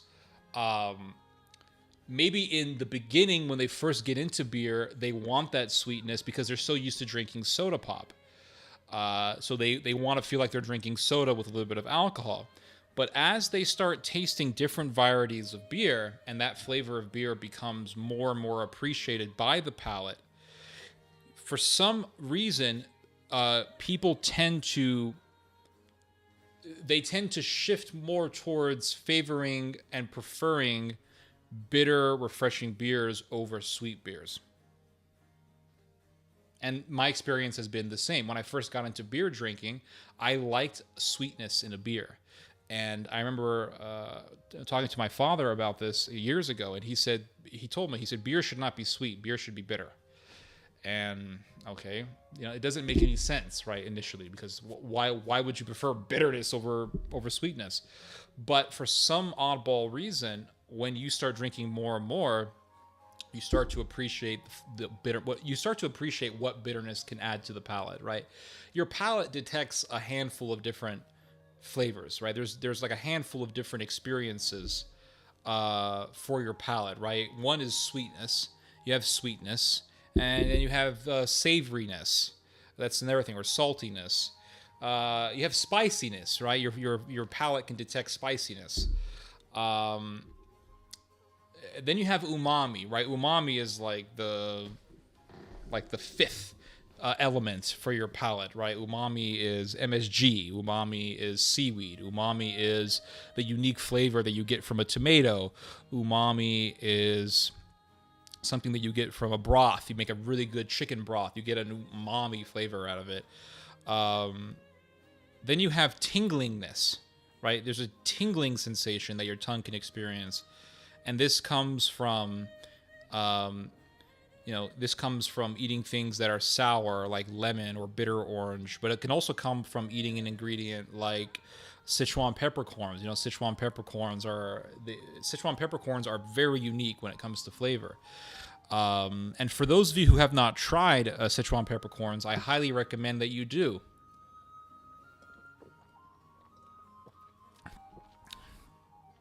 That tastes so funky.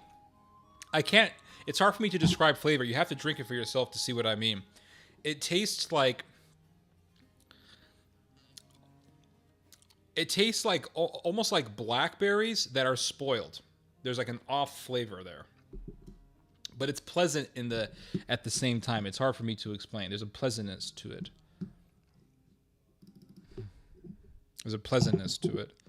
Man, there's a piece of music that I really want to... Let's see here. No, there's a beautiful pleasantness to it all.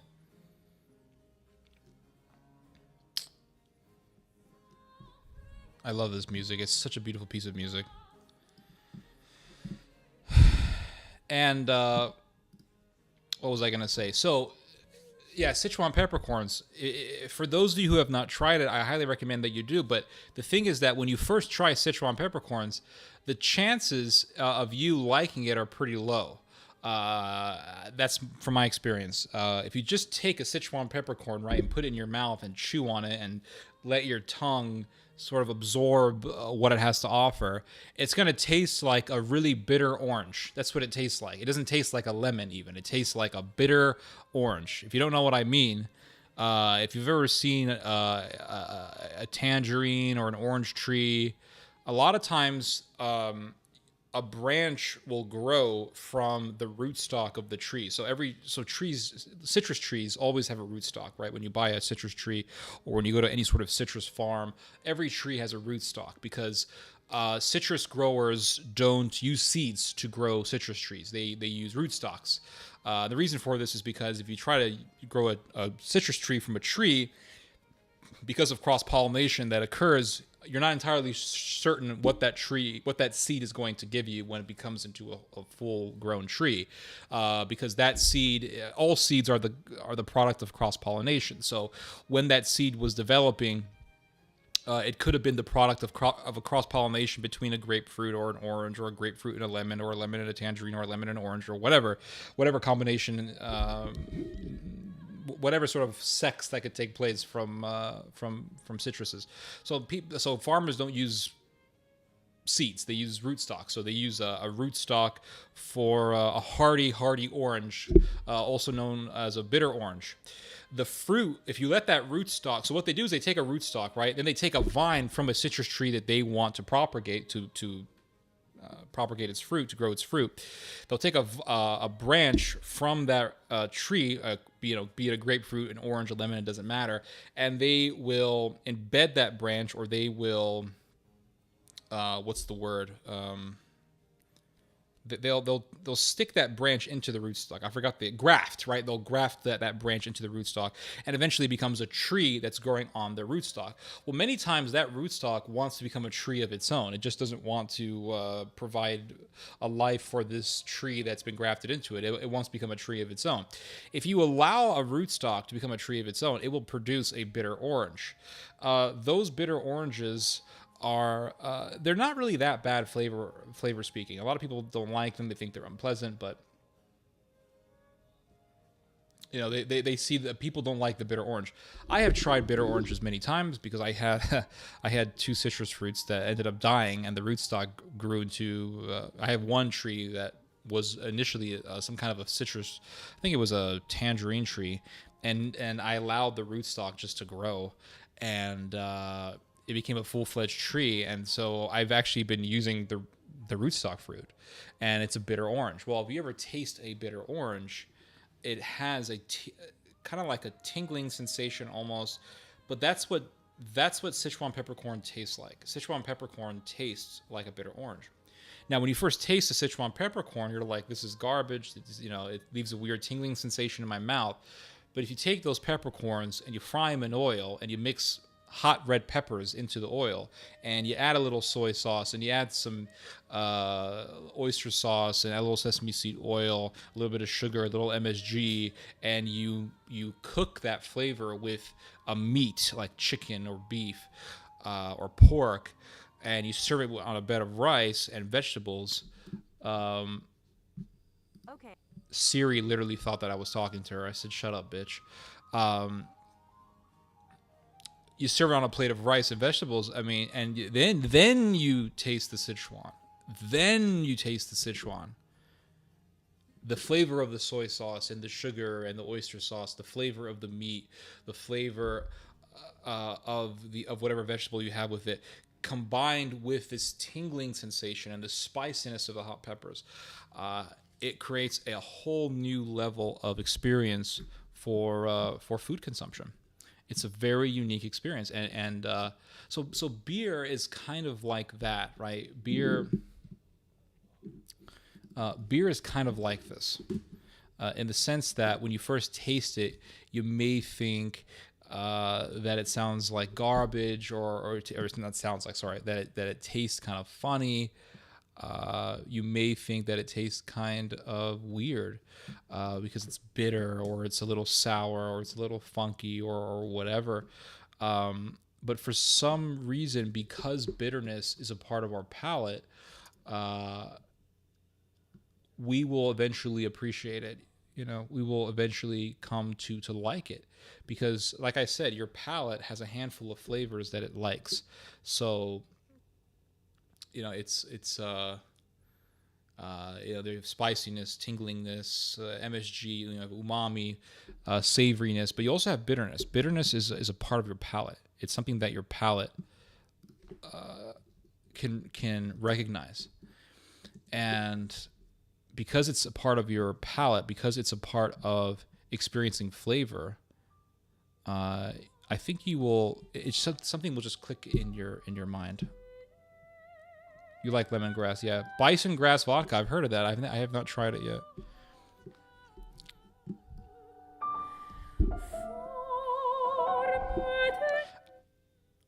I can't get enough of this song, guys.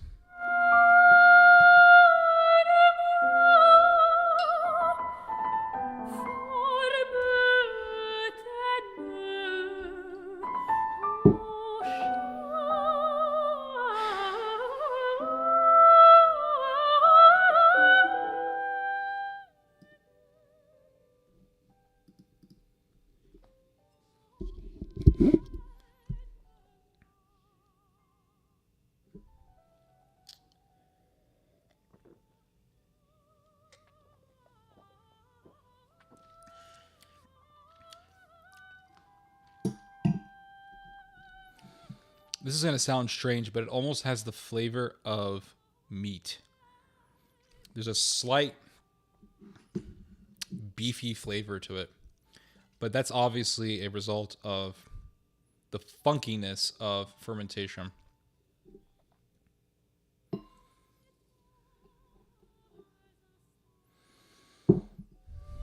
When I drink this wine, when I drink this beer, it's going to be sour, bitter, slightly funky, but at the same time, refreshing, crisp, and delicious.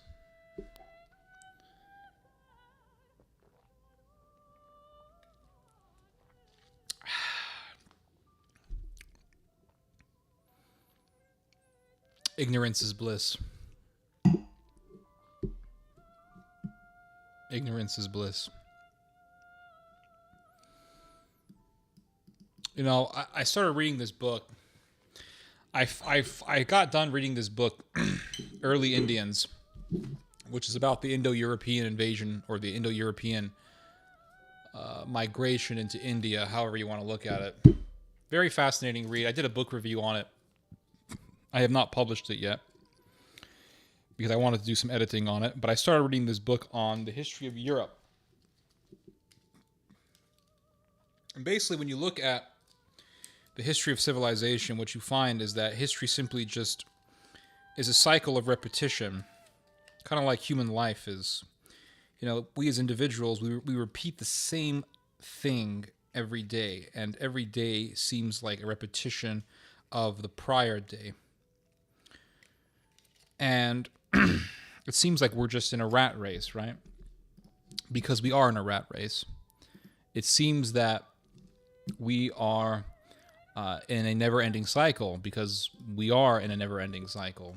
We do pretty much the same things every single day.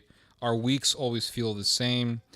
We have a very mundane first 4 days. Friday is semi-mundane, but it's not completely mundane because we know the weekend is coming. So after work on Fridays, we will treat ourselves to a nice dinner, which is what I did last week after I finished my live stream. I went to McDonald's and had a Big Mac and 2 spicy fried chicken sandwiches, which were absolutely delicious. Then Saturday came along, and then Sunday came along, and every Sunday feels the same. Every Sunday feels lazy. Every Sunday feels slothful. Every Sunday feels indifferent. Every Sunday feels tedious. Every Sunday feels gloomy and depressing because it's a day of laziness. It's a day of inactivity. It's a day of just not doing a damn thing. And at the same time, you feel like a complete degenerate because you've done nothing all day but watch movies and eat pizza. And plus, because of our very, very hot summer season, the sun oppresses us, and it oppresses us with its scorching hot rays. The sun oppresses us with its scorching hot rays, and it feels as if we are slaves to the hamster wheel of life.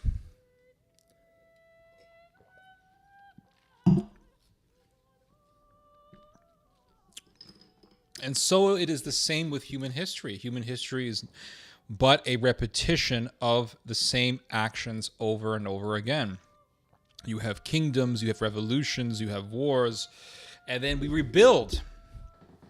We rebuild, and we say to ourselves, never again, and never again happens again. It's a never-ending cycle. It's a never-ending cycle. So the life of individuals reflects the life of humanity because we repeat ourselves all the time. People say history doesn't repeat itself.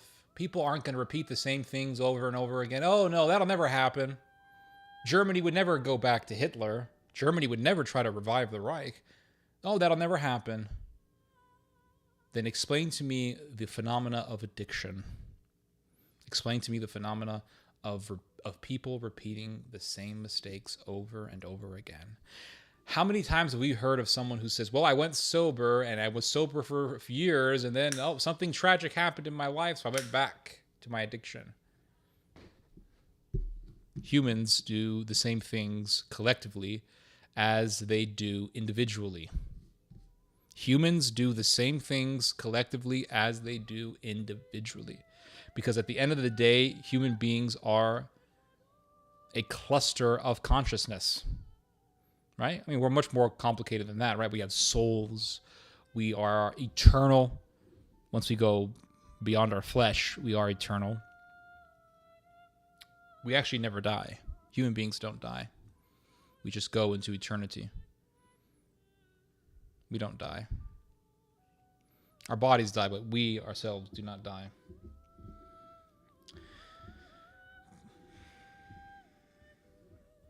We are but the continuation of vice.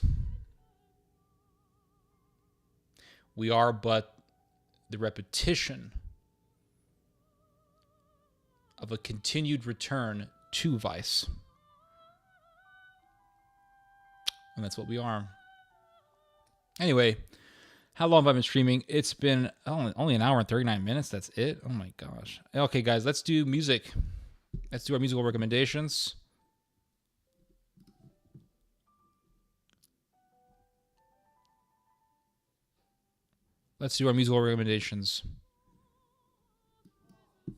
So, any music you guys want to recommend to me? Shoot it at me now.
Have I ever had gelato? Yes, I have. I had it when I was in Italy. It's basically just ice cream.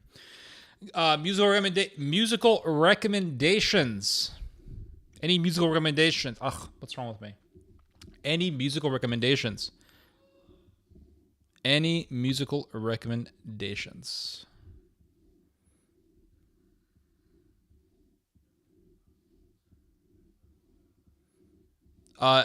Goods 166. There is most definitely evidence that Indians are related to Aboriginals. This has been shown.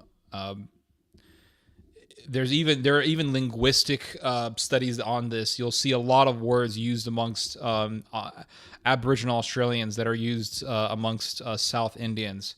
I don't think that the migration went from south to north. I actually think that there was a massive migration from India down to Australia and Papua New Guinea. That's what I believe.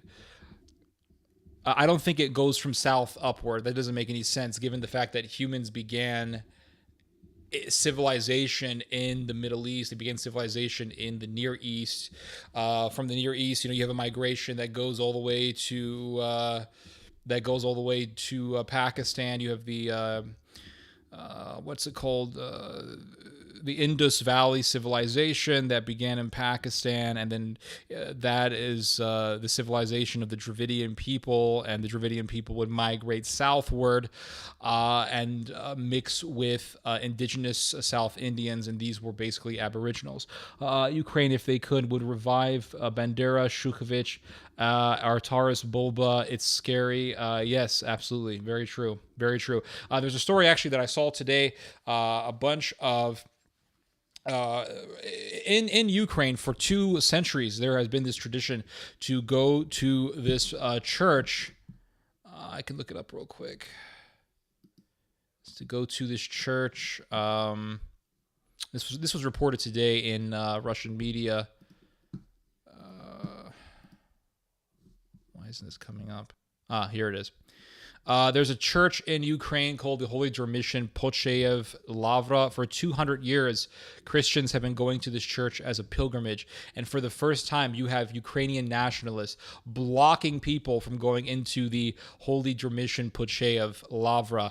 And here's what the article said. This is from TASS. It says here, opponents of the canonical Ukrainian Orthodox Church block the road near the village of Demidovka, Rivne region, with wooden pallets for pilgrims from Lutsk who were on their way to the Holy Dormition Pocheyev Lavra. This was reported in the press service of the Rivne Diocese of the UOC. Residents of the village of Demidovka, Rivne region, blocked the road with wooden pallets to prevent pilgrims from Volhynia who were on their way to the Pocheyev Lavra, the message says. According to the diocese, the executive committee of the village council banned religious processions through the territory of Demidov community. Local authorities do not have such powers. Archpriest Vasily Nachev, head of the legal department of the Rivne Diocese of the UOC, commented on the situation. It is noted that among the people blocking the road were priests of the Schismatic Orthodox Church of Ukraine, or OCU, and relatives of the military personnel of the Armed Forces of Ukraine. On Wednesday, the Union of Orthodox Journalists reported that the pilgrims were stopped by the police due to the blocking of roads by opponents of the UOC. Several hundred believers tried to pass or bypass the roads, but everywhere they ran into patrols of radicals. So you literally have nationalists blocking people from going into the Pocheyev Lavra. The authorities offered the pilgrims to return by bus back to Lutsk to get to Pocheyev by transport. The procession to the Pocheyev Lavra on the Feast of the Assumption of the Blessed Virgin Mary has been held annually for about 2 centuries. However, in 2022, local authorities and supporters of the schismatic OCU already tried to prevent the procession. They blocked roads, locked wells in front of pilgrims, closed food stores. They closed food stores, used force against believers, forcing them to make many kilometers of detours. This year, the authorities of the Khmelnytsky and Vinnytsia regions directly announced a ban on holding mass religious events outside religious buildings in July to August, explaining this by concern for security. So they're saying for security reasons, they can't let people go to church. And yeah, there we go. There we go. There we go. Anyway, so here we have a first song to listen to, No Name by Motor Gator. So let's listen to this. Let's first pick up the YouTube channel, and let's see what we have here. Moto Grader, No Name. So let's watch this, and we're just gonna do musical recommendations. I can't speak clearly. We're just going to do musical recommendations. So let's listen to this. Here we go.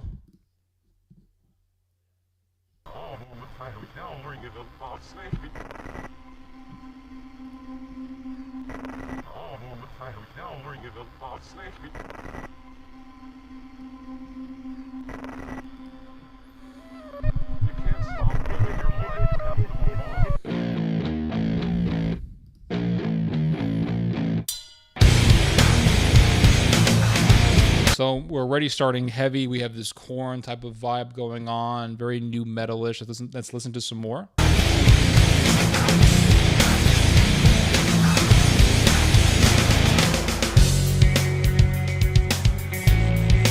Oh yeah, this is very new metalish, very grungy / new metal. I like it. I'm liking the beginning. This is good. I'm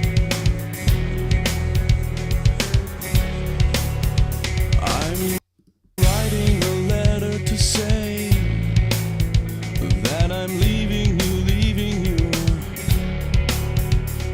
It's always been hard to maintain.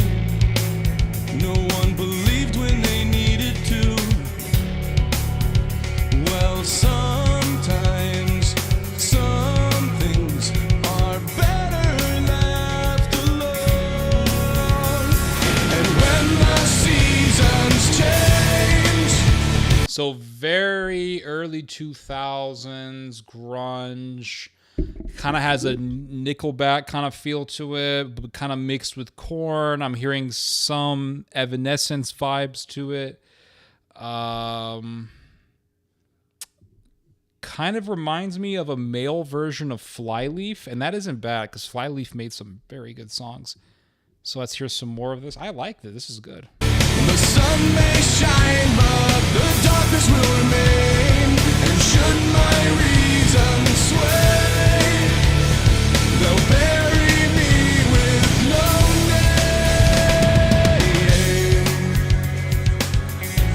name. I really don't want to stop listening to this. This is really good. Joshua George always has good songs to recommend. This is a good one.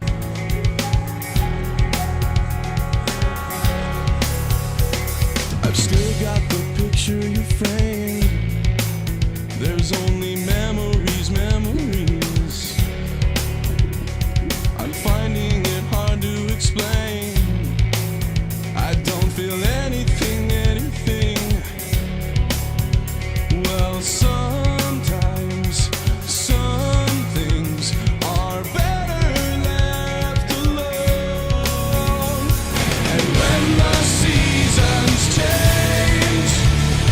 And there was something to that style of music that came at that time, early 2000s.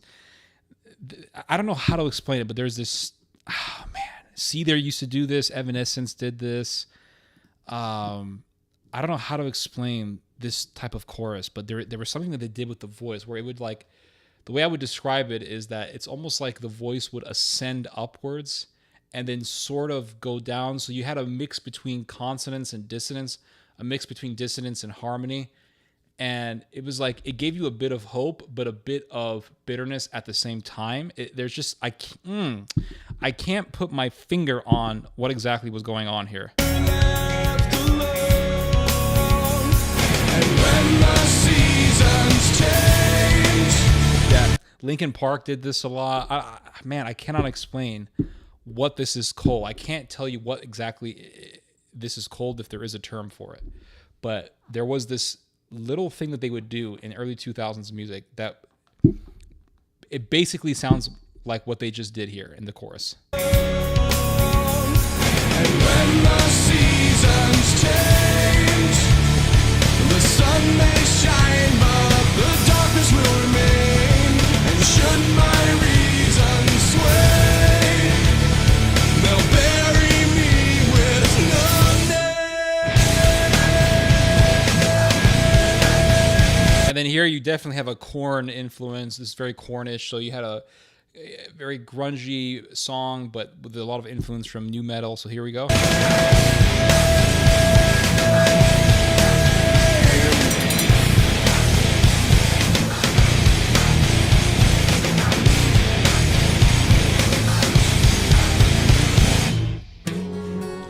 I like it. So we start out with a kind of a bittersweet chorus. We then go into a very harsh and heavy nu metal Korn sounding guitar solo, and now we are transcending into a very heavenly, very soft, very elegant musical piece right here. So let's hear it.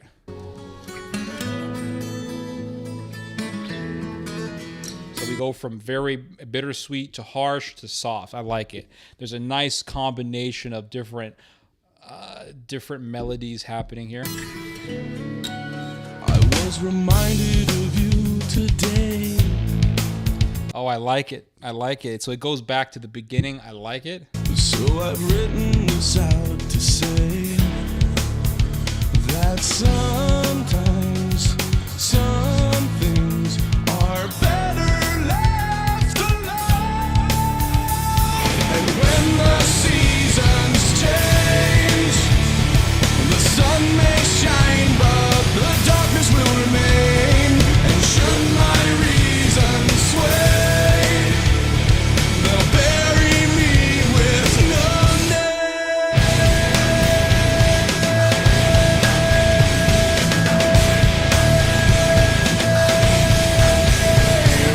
I like it. This is really good. This is really good. I'm going to give this one an 8.5 out of 10. It's not like a perfect song, obviously, but it is really good. I'm going to give it an 8.5. But this is not a dictatorship, so we are going to give the floor to the Knesset. Goose Hunter gives it a 7.5 out of 10. Hello, 117 Rebel. 9 out of 10. I'll be checking this band out. Yeah, really good stuff. Really, really good stuff, guys. So somebody recommended to me a song here. Okay, so someone asked me a question. What do you think? Okay, hold up, guys. What do you think about Poland finally blaming Ukraine for not being grateful for helping in the conflict with Russia? Let me look this up in the news, because Ukraine has not been grateful to Poland. Yeah. Oh yeah, here it is right here in the news, guys. So let's look at it. This is very interesting. Thank you for informing us about this, Mr. Goose Hunter. Diplomatic spat over. So this is in Euro News. I should be visiting this website more often. Diplomatic spat after Poland calls Ukraine ungrateful. The eastern flank of the European Union, particularly Poland, continues to play a crucial role in helping Ukraine fight against Russia's invasion. A recent diplomatic squabble over grain imports compounded by historical issues. And we all know what those historical issues are, right? It's really only one historical issue here, everybody. They say, oh, historical issues. There's only one historical issue here, and that's something called Volhynia Massacre. That's it. There's only one historical issue, y'all. That is it. Only one. This is like if Germany denied the Holocaust, and then Israel's like, hey, Germany, we have some historical issues to flesh out here. No, there's only one historical issue. And in this case, it is the Holocaust, right? I mean, this is what I find so This is what I find so crazy about these stories, is that for decades, since the end of World War II, we have been hearing about the Holocaust. Holocaust. And we should talk about the Holocaust, right? We should not stop talking about the Holocaust. We need to talk about all aspects of the Holocaust. We need to be talking about all aspects of the Holocaust. The German Holocaust of the Jews, absolutely. We should also be talking about the Ukrainian atrocity committed against the Polish people. That was part of the Holocaust. Because when the Ukrainian Nazis were killing people, they were killing Poles and Jews. So the atrocities done to Polish people, both Christian Polish people and Jewish Polish people, the atrocity done to Polish people, both Jewish and ethnic Polish, is part of Holocaust history. Who is denying the Holocaust? Ukraine. Ukraine is denying the Holocaust. Ukraine is denying the Holocaust. Why isn't this a big deal? For decades, we've been hearing about Holocaust denial. For decades, we've been hearing about how Iran denies the Holocaust and Iran sympathizes with Adolf Hitler, etc., etc. This was such a big deal. Ahmadinejad likes Hitler. Okay, that was bad. But we're now supporting Ukraine, which denies the Holocaust. It denies the Holocaust that its national heroes were responsible for. But this is not a big deal all of a sudden. All of a sudden, all the Holocaust stuff thrown out the window, no one gives a shit. Why? It's political. That's the reason why. That is the only reason why. It is political. That's it. We have to fight the Russians. Doesn't matter who we support. Nazis, criminals, it doesn't matter. We have to fight the Russians. So all morals, all principles, everything gets thrown out the window. Everything gets thrown out the window. Bullshit. It's bullshit. The eastern flank of the European Union, particularly Poland, continues to play a crucial role, etc., etc. The ongoing invasion of Ukraine has placed a major strain on the entire continent, not least Poland, whose government has maintained a reputation as one of the most steadfast supporters of its neighbors' defense efforts. And this is true. Poland has been the biggest supporter of Ukraine in Europe. Absolutely. And Poland simply asks that Ukraine allows the victims of Ukrainian nationalism to be given a proper burial, allow those bodies to be returned to Poland so that they may have a proper burial. And Ukraine says, "Niet." Ukraine says, no, we're not going to do that for you. No, F you. Why? Those are the victims of the national heroes of Ukraine. So the oh my God. The Russians are right when this is what I hate about all these like NATO nerds. They'll sit there and they'll be like, no Nazi problem, no ultra-nationalist Ukrainian problem, no Benderite problem, blah, blah, blah, blah, blah, blah, blah. The Russians are right when they say that there is most definitely a problem in Ukraine with its nationalist ideology. Because it's come to the point where the Ukrainians don't even want to give the bodies of those who were killed by Ukraine's national heroes to Poland. And Poland is Ukraine's biggest helper.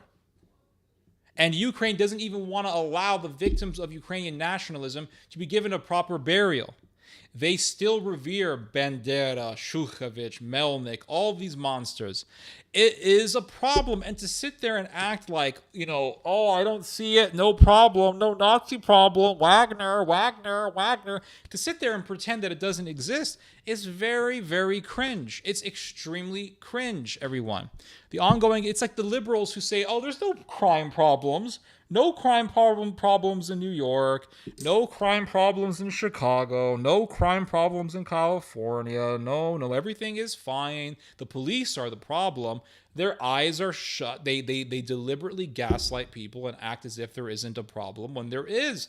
It's the same thing with the Ukrainian nationalist ideology. There is a problem. And people in Poland, believe me, Polish people are not naive to this stuff. A lot of Polish people know that there's a problem in Ukraine with this stuff. They know that this problem exists. A lot of people in Poland are against, they have been against since the beginning with this, against this indiscriminate support for Ukraine. The ongoing invasion of Ukraine has placed a major strain on the entire continent, etc., etc. These strains, however, have created a dilemma. Should helping Ukraine come at the expense of a country's domestic interest? On Wednesday, Polish Prime Minister Mateusz Morawiecki said that Poland remained committed to defending its domestic interests despite the invasion. We will always defend Poland's good name, its security, and the interest of no other country will ever prevail over the interests of the Republic of Poland, Morawiecki said in a tweet. Their kerfuffle broke out after Marcin Przydacz, the head of Polish President Andrzej Duda's International Policy Office, was asked about the issue of extending the import ban of Ukrainian grain to Poland and for other Eastern EU members states beyond the 15th September deadline. So Poland has stopped accepting Ukrainian grain. Why? Because Ukraine was flooding the Polish market with low-quality grain. This brought down the price of grain, and it was detrimental to domestic grain farmers in Poland who could not compete with the very cheap prices of low-quality Ukrainian grain. So the Polish government just put a ban on Ukrainian grain. So what does it say here? It boils down to food, grain, etc., etc. What else does it say here? Historical issues. That's what I'm interested in. I'm interested in these historical issues.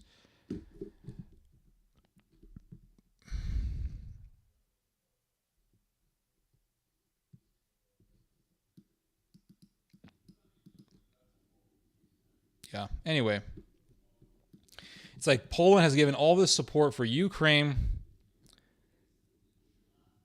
And I always knew that something like this would happen, right? I always knew that eventually there was going to be some kind of uproar from Poland because of the historical problem that exists within the paradigm of Ukrainian nationalism. Basically, the fact that Ukraine denies the Holocaust of Polish people. Doesn't want to talk about it. Doesn't want to talk about the fact that massacres were done by Ukraine's nationalist heroes. Poland doesn't like this. They've never liked this. Back in 2018, there was a spat between Ukraine and Poland over this issue. That issue hasn't gone away. It's still there because it's never been sincerely addressed by Ukraine. That's the problem, everyone.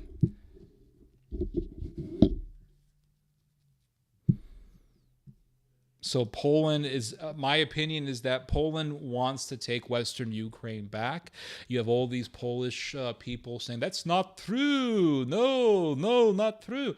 The fact is that cities like Lvov were once part of Poland. The fact is that Volhynia is part of Ukraine, but historically it was a part of Poland. The fact is that there are regions in Western Ukraine that were historically part of Poland. Poland wants this region back for itself. That's what I think. And I think that Poland is going to try to see if there is an opportunity to retake that part of Western Ukraine. That's my theory. I could be wrong. More musical recommendations from you guys. Hello, Sharon. I really like the song that Joshua George recommended. This guy says, play Divan Dawn. Okay, so let's play Divan Dawn.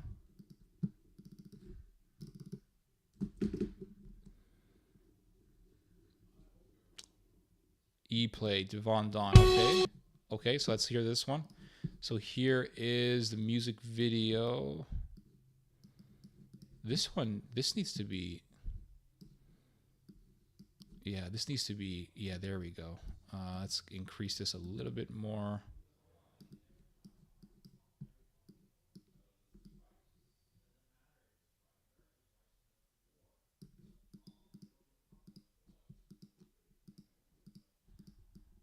Okay. So let's listen to this.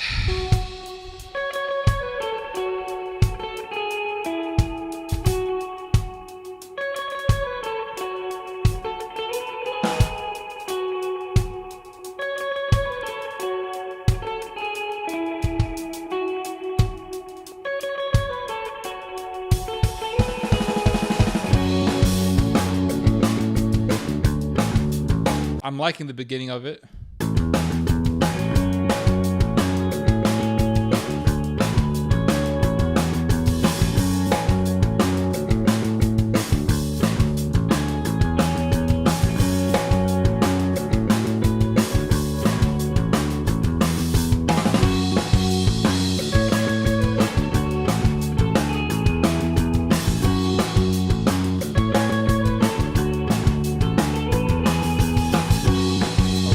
I'm waiting for the lyrics. Are there lyrics in this?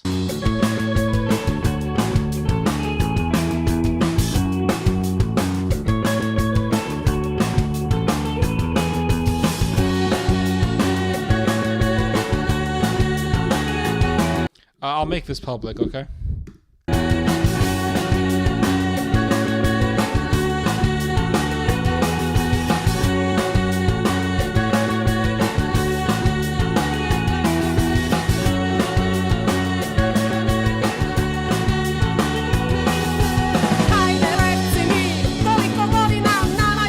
I like this. This is nice. It kind of has like a punk rockish feeling to it, but it's very gentle at the same time. I like it. I'm liking this.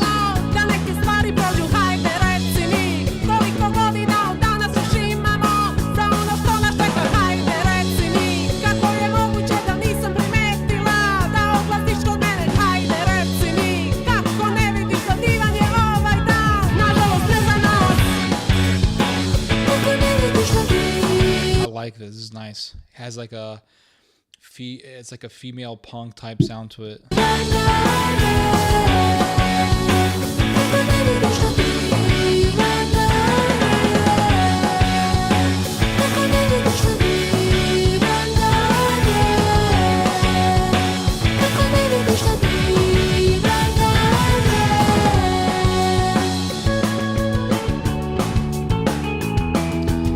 Doomerish. It gives me that vibe of like the Russian Doomer song or songs. There's a lot of Russian Doomer songs.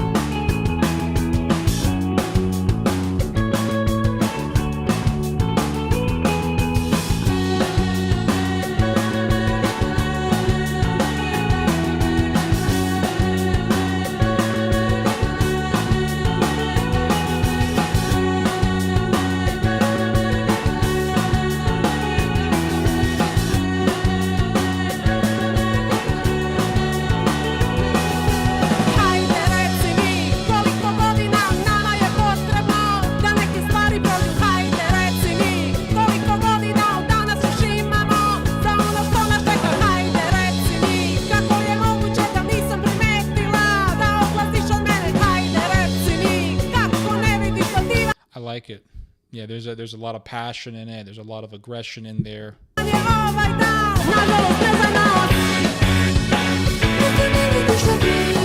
Kind of sounds like a song that you would hear in the FIFA video game. Remember that, the game FIFA? There's always this kind of songs. It sounds like something that you would hear on FIFA.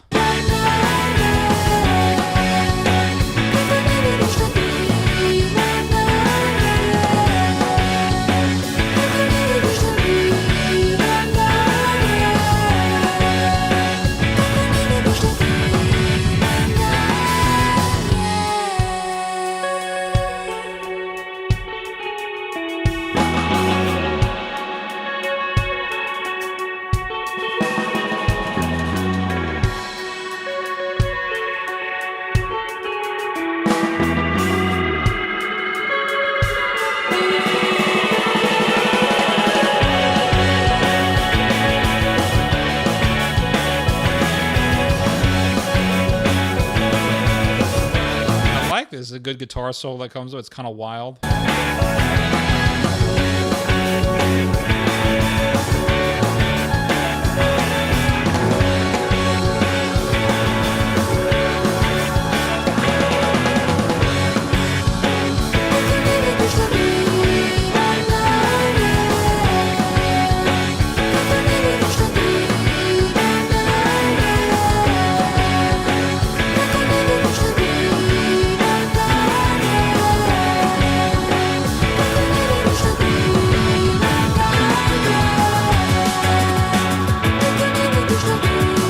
I like it.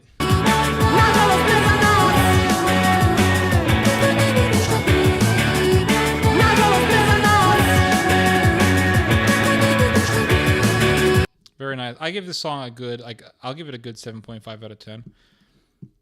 But I give the floor to the Knesset. What do you guys rate Divan Don?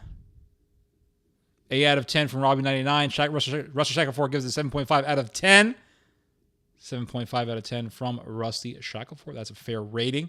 Robbie99 gives it an 8 out of 10. Joshua George gives it a 7.7 out of 10. I was reminded of this story about a Ukrainian woman who became involved with a Finnish guy. This could be complemented by a song by the Marina and the Diamonds Hollywood. So let's play the FIFA guitar. Yeah. So let's play Marina and the Diamonds Hollywood. That's what Goose Hunter recommend. So let's look this up.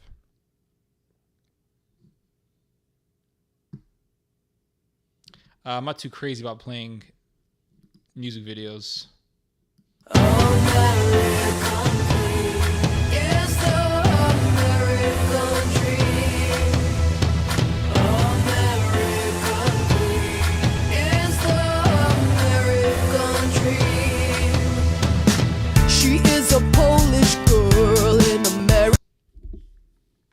She's a Polish girl in America. Okay. Tall, tan, hot, blonde, I asked her, why would you wanna be a Hollywood wife? Because I don't wanna end up living in a dive on fire. The lyrics are, she is a Polish girl in America, tall, tan, hot, blonde, called Anya. I asked her, why would you want to be a Hollywood wife? Because I don't want to end up living in a dive on Vine.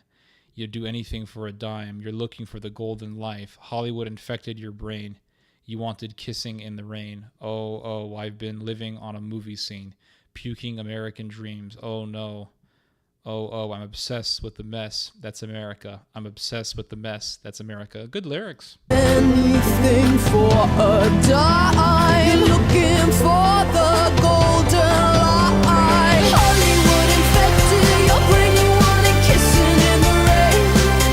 Oh. I actually kind of like it. I mean, this is a style of music that I don't really listen to often, but this isn't bad. I like the lyrics. Lyrically, the song is nice. Hollywood infected your brain, yeah.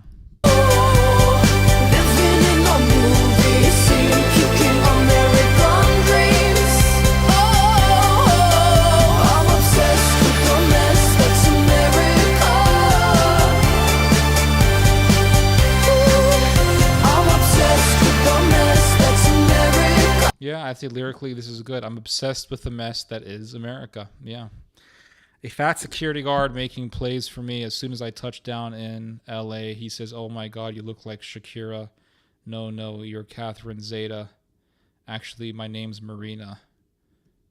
I like it. A fat security making plays for me soon as I touch down in LA. He said, "Oh my God, you look just like Shakira." No, you're Catherine Zeta. Actually, my name's Marina. Your mind is just like mine, all filled up with things, but I'm not. You're looking for the golden lie. Hollywood infected your brain. I like it. Hollywood infected your brain, yeah. Yeah, I like it. I like the lyrics. I'll give the song a 6 out of 10. What do you guys rate it? What does the Knesset rate it? Andre Lopez gives it a 6 out of 10. Joshua George gives it a 7 out of 10. Guts 166 gives it a 6 out of 10. Joshua George gives it a 7.7 out of 10. Any more musical recommendations? Do Guitarra by Opa Supa. This is going to be some guitar stuff. I'm probably not going to like it, but we'll see.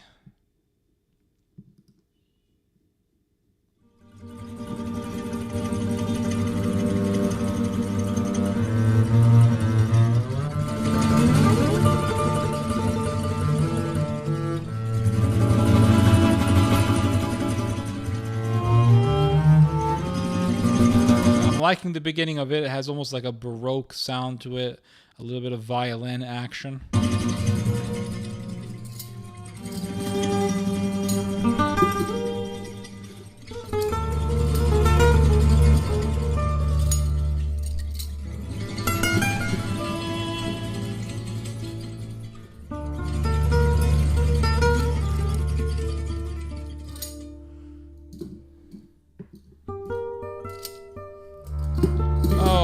Heard this before. Ba dun dun dun dun, bum bum bum bum bum, bum ba da na da da na dun da da da da da da, bum bum bum bum bum. Yep.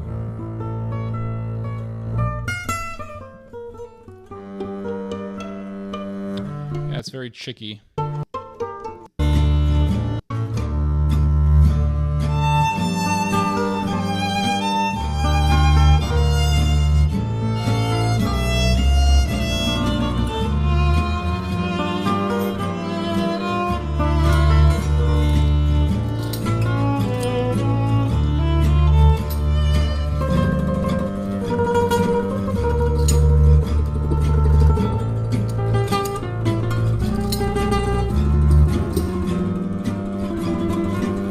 It's okay. I mean, it's just like a, I don't know. It's yeah,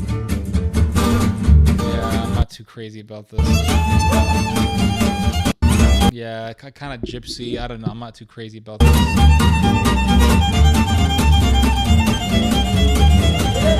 I mean, I guess if you're dancing, I guess it's okay. I'll give it a 4 out of 10. It's not that great, but I'll give the floor to the Knesset. What do you guys rate Dos Guitarras by Opa Supa? What do you guys rate this piece of music? I don't know.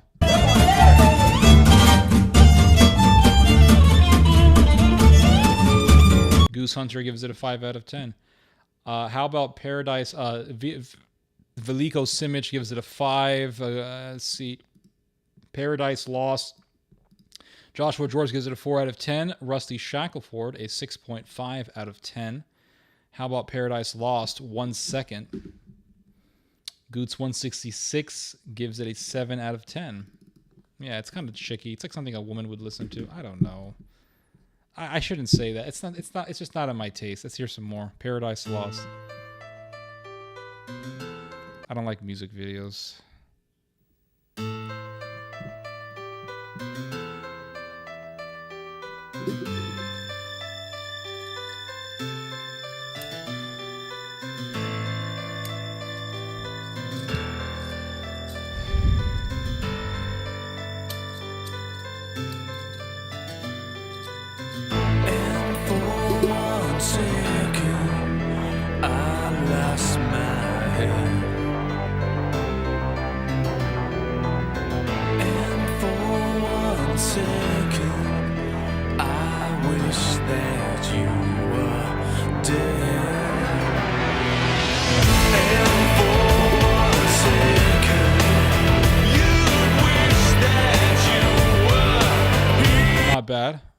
like it.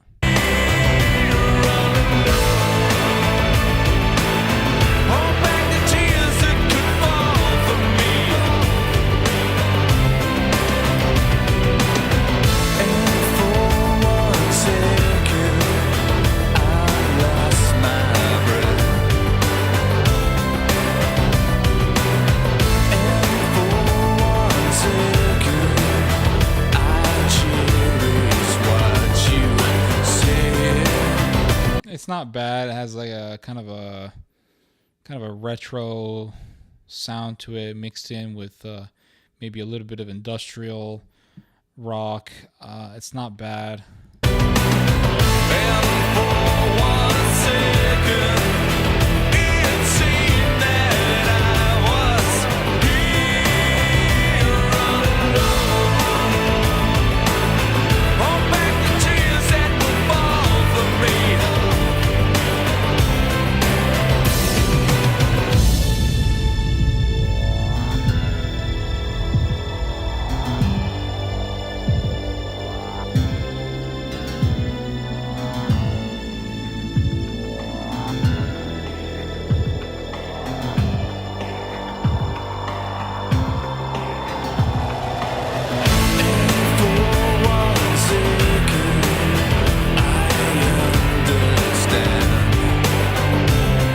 It's not bad. I'll give it a 6 out of 10.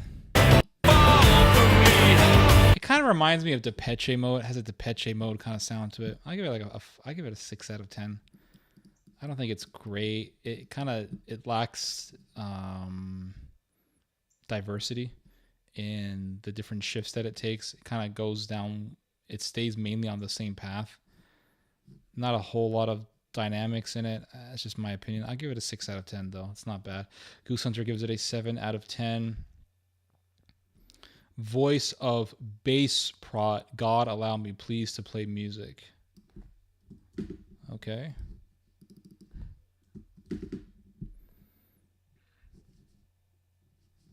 Internet is kind of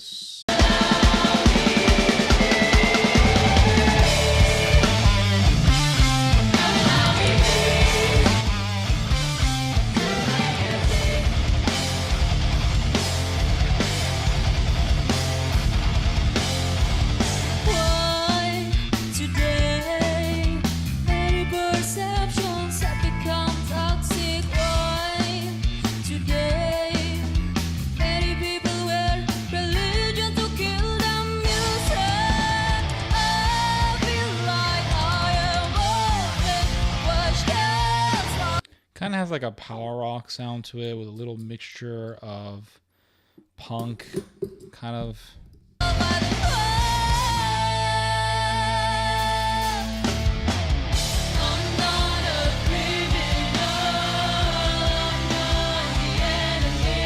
I don't like it. Yeah, it has that kind of power rock sound to it. I really don't like it.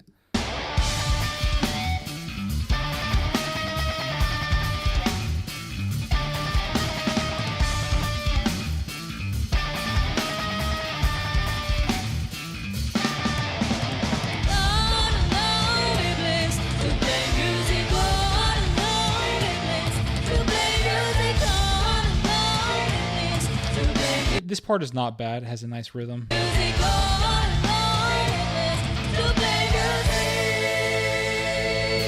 it's kind of like a choir. It kind of sounds like choir music. I'll give it like a 3 point. I give it a 3 out of 10. I'm not a fan of this. Joshua George gives it a 1 out of 10. Rusty Shackleford gives it a 4 out of 10.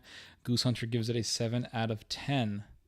Rusty Shackleford says, "You know what? You know what expression I hate? Don't judge a book by its cover, because that's the point of a cover, is to give a first impression." Absolutely, I agree. Any more musical recommendations? If you want to give me a Sabaton thing, sure, yeah. Indexy Sandgem, is that a musical recommendation?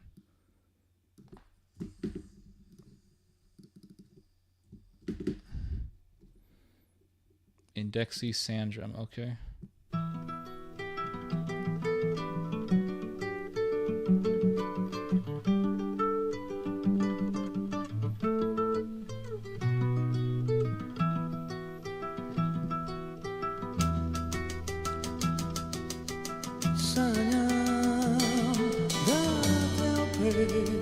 getting a very 1970s vibe.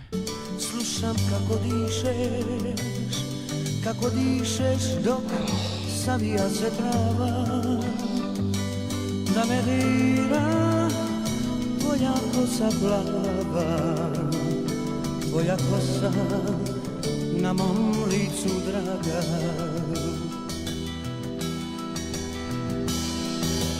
Sanjam da se opet volimo u klasiju. Sounds like every generic 1970s song from the Balkans. I'm not hearing anything unique here.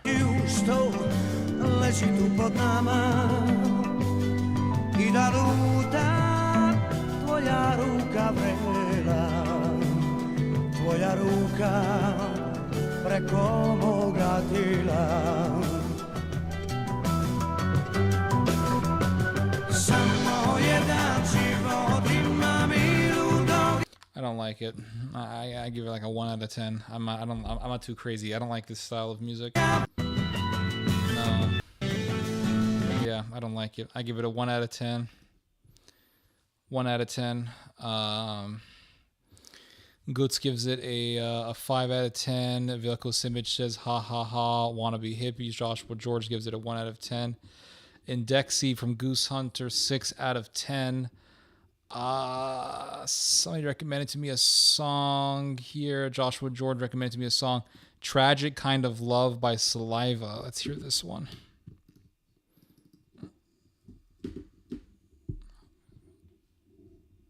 Okay, let's hear this.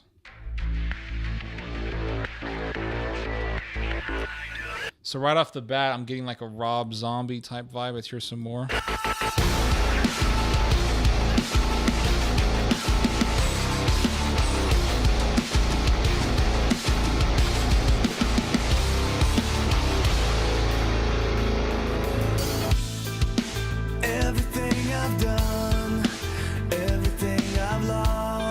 So right here, I'm getting a Linkin Park vibe. So I'm guessing there's some influence from Linkin Park, which isn't bad. Linkin Park was a great band. I wouldn't change a thing. It was all for you. But could you say the same and give me your last breath, or take it all away? When I die for you, if you don't open up inside, then kiss me for the last time. Tell me how far. So right here, this is another example of what I'm talking about. There is this grunge rhythm that comes up in a chorus. It was very commonly done in grunge songs. And I don't know what the term is for this, but it's like a musical movement that they would do. It's like da da na da na da. It's like it was bittersweet. It wasn't completely harmonious, but at the same time, it wasn't completely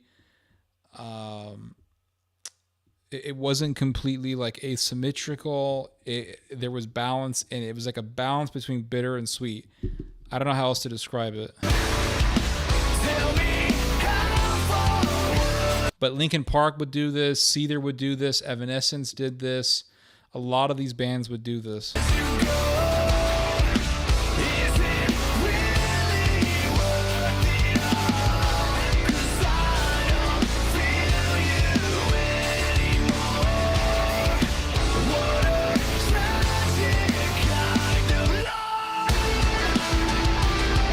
So right here, I'm getting very nu metal sound, getting Korn type vibes from this one.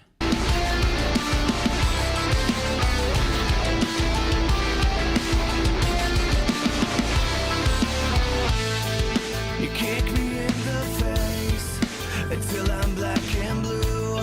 I'm addicted to the pain. It was all for you. But would you do the same and give me your last breath, or keep pushing me away when I die for you? If you don't open up inside, then kiss me for the last time.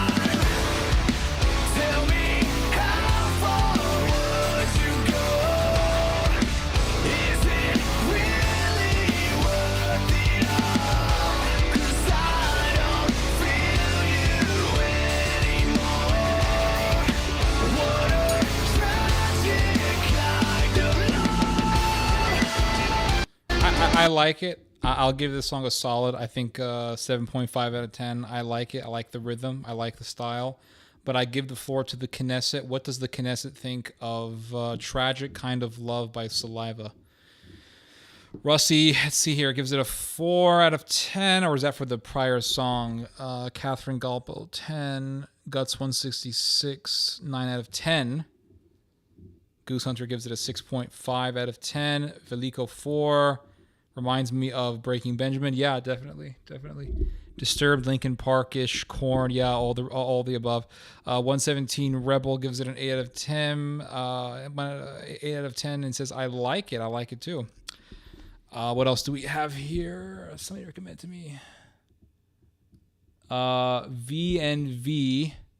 When is the future? Okay. And then somebody recommended to me a Sabaton song, so we'll have fun roasting that. I don't like music videos.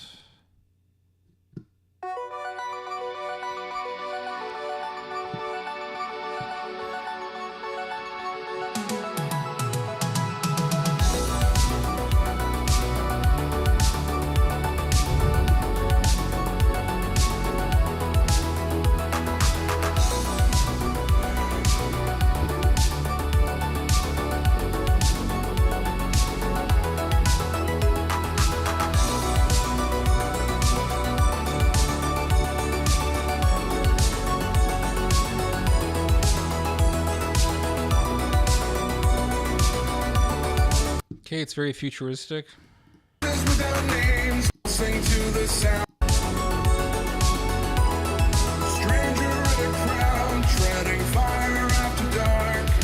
Lost in a city, pulsing to the sound of the spirit and soul. I like it. This is nice. A city that is Kind of getting like a Peter Hepner type sound. breathing, living through the cables, alive across the wires. Faces without names, playing devils and angels, lit up by the strobes, moving hypnotized.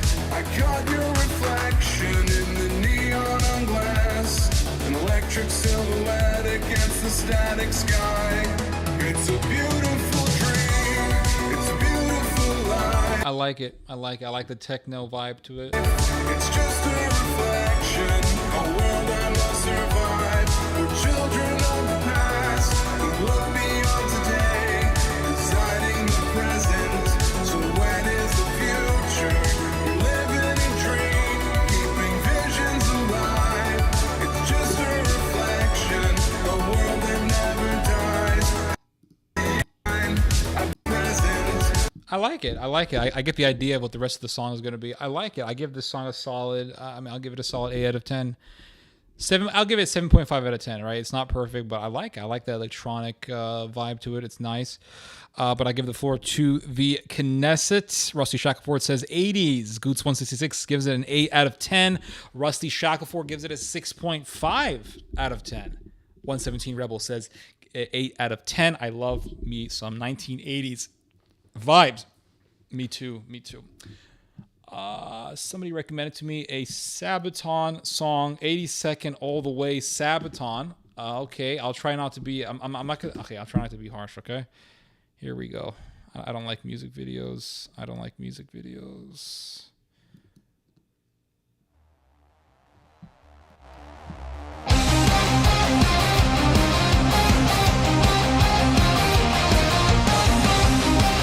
Every song sounds the same. It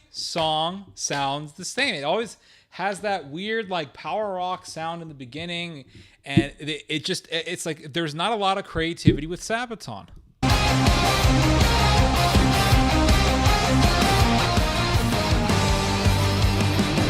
the draft of 1917, a man from Tennessee. Overseas to the trenches he went, from the land of the free. Into war he went through things so long, a rifle and his faith. Joined the ranks as a private of Saint 338. There, on that day, held in New York, entered the fray. mean, it sounds like a song from Shrek 2. Remember the song? Remember, I Need a Hero? Remember that song from Shrek 2? I need a hero. I need a ba-da-da-da at the end of the night. And he's gotta be fast, and he's gotta be strong, and he's gotta put up whatever the lyrics are. That's what it sounds like. It's like, I need a hero. I need a... It sounds like Shrek 2. What was that? Hold on, let me try to find it.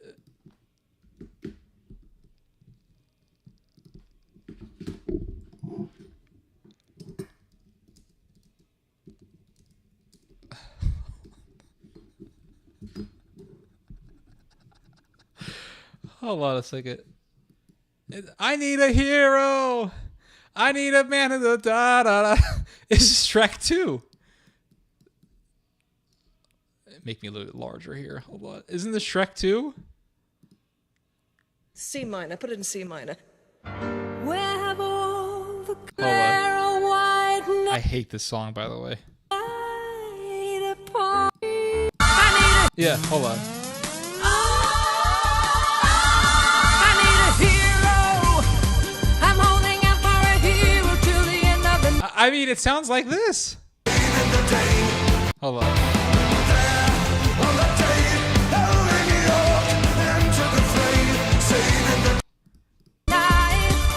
He's gotta be strong. Somewhere just beyond my reach. Someone reaching back for me. Racing on the thunder and rising with the heat. It's gonna take a Superman to sweep me off my feet.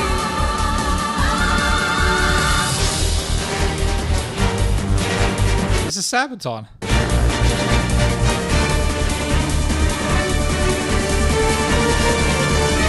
Up where the mountains meet the heavens above. Up where the lightning splits the sea.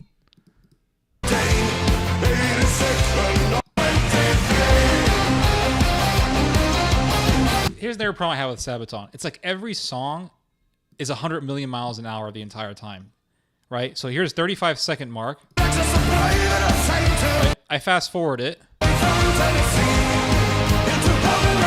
I fast forward it. I fast forward it. I fast forward it. Fast forward it.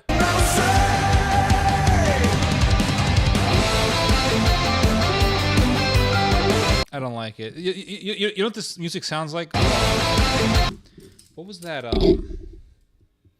Super Smash Brothers. What was that? Oh man, Super Smash Brothers. Super Smash Brothers racing car race song. What's the name of it? Super Smash Brothers soundtrack. Super Smash Brothers. Was it the GameCube soundtrack? Who was the guy? Let me see here. Hold on. Not this. Who was the guy? Yoshi. No, Fountain of Dreams. That was a masterpiece. I love Fountain of Dreams. What was the song for like the car racing guy? He's like, it's like all car racing. Blue, no, menu, no. I forgot the name of it. Was it this one? No.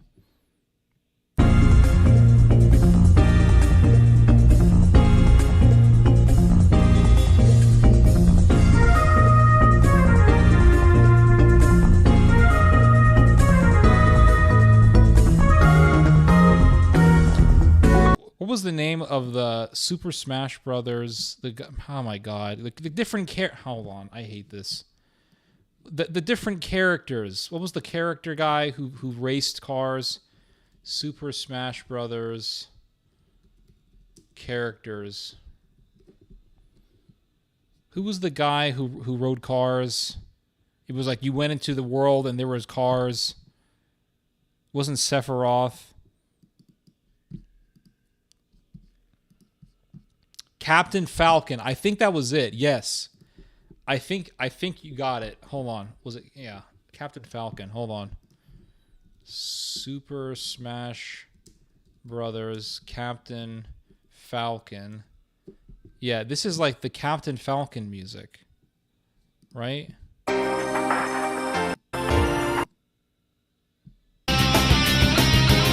But this is actually way better than Sabaton.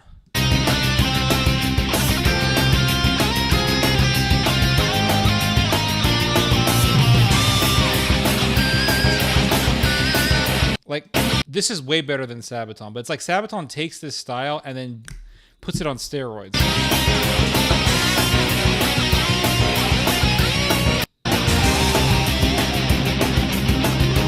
Yeah. Falcon Punch. Every Sabaton song sounds like Falcon is on meth.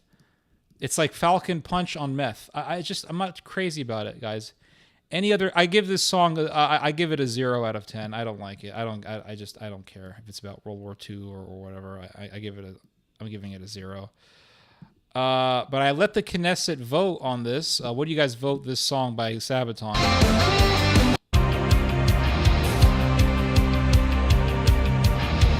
What song in York achieved that day would echo to the USA? It's 82nd all the way, and from above what they now say. What song in York achieved that day echoes from France to the USA? It's 82nd all the way, and from above what they now say. She's a maniac, oh no. And she's danced like she's never danced before. Music, happy war song, yeah. Sounds the same. More heat, less foam, yep, I remember that.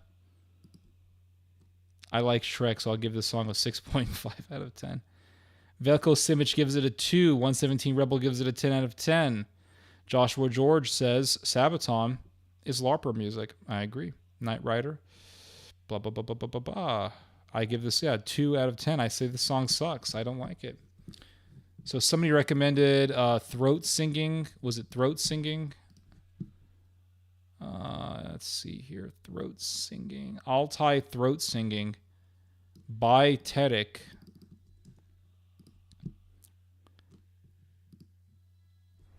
I mean, this is way better than Sabaton right off the beginning, right from the beginning.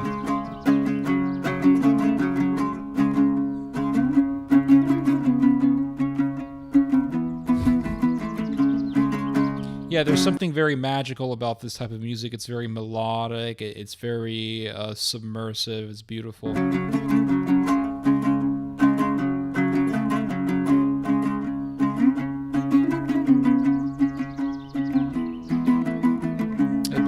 Believe it or not, this is real Turkish music. When we think of Turkish music, we think of music from modern day Anatolia, but really modern day Anatolian music is a mixture of different cultures. It's a mixture of Persian music, of Greek music, and also probably there's a Turkic influence in it as well. But real solid, authentic Turkish music is this music from the Altai Mountains or from Central Asia.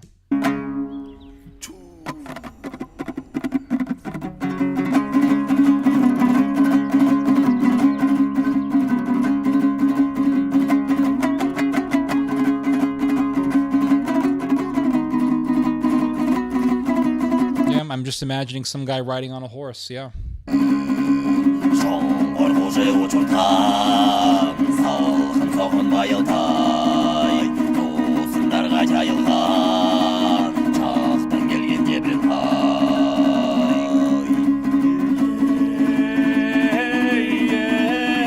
Oh, this is nice. So they have different dimensions of sound going on at the same time. It's very dynamic. So I'm hearing the throat singing, but I'm hearing very melodic singing going on at the same time. This is creative. Oh,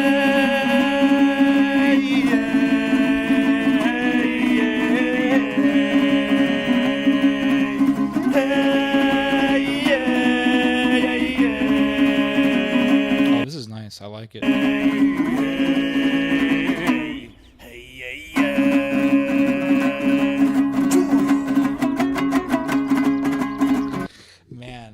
way that they play this guitar, dude, it sounds so much like the shamisen Japanese music. Let's hear this again.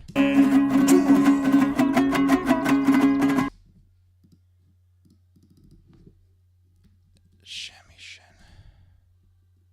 Japanese.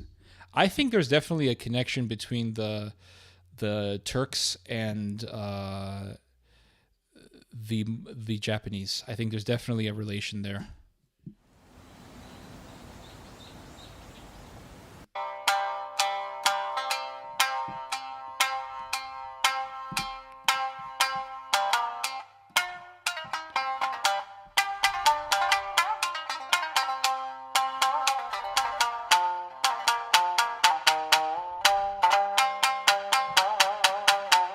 I mean, but this one is better. But there is a parallel to be made, I think. Yeah, it sounds kind of like the plucking of the shamisen. I could be wrong, but I think there is definitely a relation between the Turks and the Japanese.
I give this song an 8 out of 10.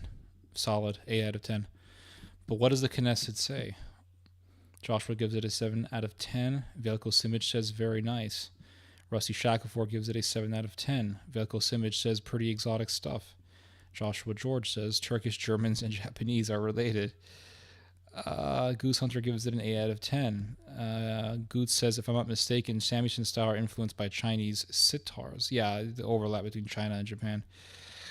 Japanese koto instrument 117 Rebel gives it a 7 out of 10. Velko Simic gives it a 9 out of 10. Goots 166 gives it a 1000 out of 10. Wow.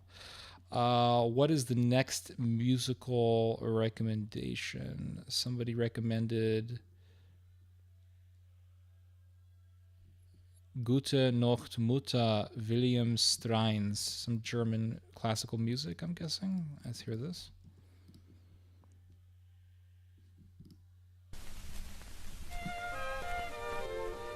Well, we were in Leave It to Beaver within seconds. We went from being in the Altai Mountains, now we are in Leave It to Beaver, I Love Lucy, and any sort of classic American sitcom. Let's hear some more.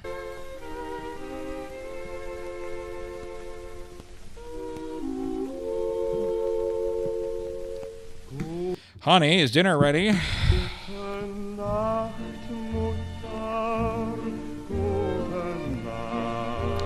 I love a good Nazi song once every once in a while. It's not Nazi music, it's a German love song, everybody. It's nothing Nazi about it. Is this what they were listening to when they put people in camps, or what? What were they listening to? William Strines composed this music. Let's hear it. No.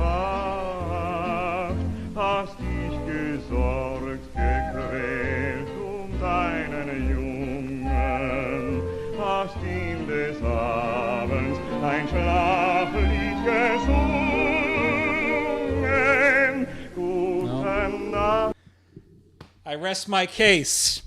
I don't know if you guys are trolling me with this music. I rest my case. Yes, this is what they were listening to when they had the camps, guys. So let's see here. What does it say here, yeah, about this amazing composer? Yeah. Let's hear some of this. What does it say here? Because of his great popularity, the Nazi regime called on him after the start of World War II to sing on the popular radio music show Wunschkonzert für die Wehrmacht, request concert for the armed forces, where he was particularly renowned for his rendition of Gute Nacht, Mutter, Good Night, Mother, by Werner Bachmann. From 1940, he recorded various other war songs as a soloist. He also appeared in the propaganda films Wunschkonzert and Fundtheater. In the final phase of Second World War, Adolf Hitler included shrines in the Gottbegnadtenlist, list of those graced by God, as one of 9 major concert singers in August of 1944, exempting him from military service. In the immediate... Oh, watch. He became anti-Nazi, I'm guessing, after the war. In the immediate post-war period, German broadcasters, especially in the Soviet occupation zone, boycotted shrines since his name was associated with Nazi propaganda. He continued his singing career nonetheless, making successful tours. Okay, so I always knew. As soon as I heard the song, I said, yeah, this is some Nazi bullshit. This is some Nazi bullshit. And I don't like this music. Let's hear some more. What is so great about this music? It sounds so boring. It's like a limp. This music needs a little Viagra. It's a little too limp. It's too limp for me. They were playing this shit during the camps. No wonder it was a form of psychological torture having to listen to this bullshit in a camp. It's like, not only are you about to die, they have to add salt and vinegar to the wounds by making you listen to this garbage. It's like, just kill me already. I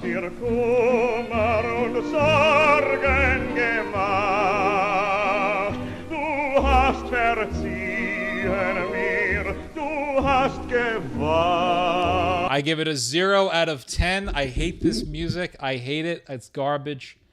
Yeah, but what does the Knesset say about the Nazi music? Let's see here. What does the Knesset say about this Nazi garbage? Wie will ask the question. Good Night, Mother, Mutter. The Book of Love by Two Cellos, 1010. Actually rude, 22. What do you guys rate this Nazi garbage, or is it? Do you guys not want to be bothered with it? Gute Nacht, Mutter. Gute Nacht, yeah, Nazi garbage. Okay, I give it -3 out of 10 from Vielko Simic. Joshua George gives it a 0 out of 10. I'm not going to comment on the rest of that comment because that killing your relatives. Okay, fine. It's garbage music. 0 out of 10. I give this song a 0 out of 10. I hate it. Yeah, this music sucks. It's boring. It put me to sleep. The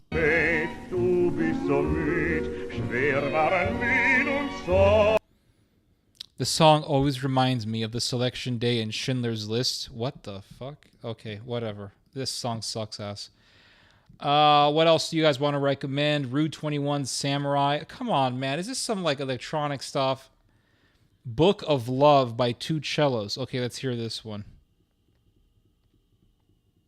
I don't want to hear like, oh, some samurai lo-fi stuff. I can't listen to lo-fi stuff. It's just like there's nothing to comment on. Let's hear this. Give me something without a music video. Well, for one thing, anything by these two guys is going to sound good because they were so good at making everything sound Baroque. Oh, I know this one. I know this one.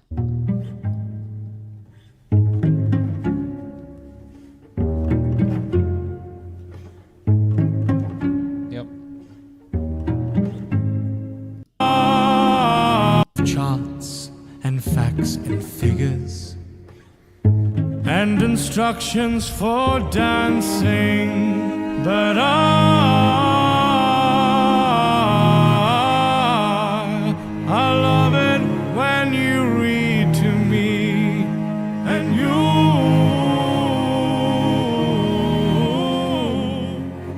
you can read me anything. Honestly, I don't like the lyrics, but the music, like rhythmically speaking, the music is nice. I don't like the lyrics though. A little too lovey-dovey for me. The book of love has music in it, In fact, that's where music comes from. Some of it's just transcendental.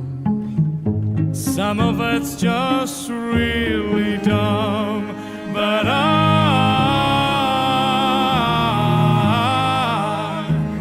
love it when you sing to me and you. It's not bad music, guys. You can't say this is. Ooh, what's going on here? A little porn. I can't show this because it's a family show. The song's okay. I give it a 7 out of. I give it a 7. I give it a 6.5. 6.5 out of 10. It makes me want to drink. Okay, I don't want to listen to this. It's too heartbreaking. But what does the Knesset think of this song? You got a little butt crack you can look at. What does the what does the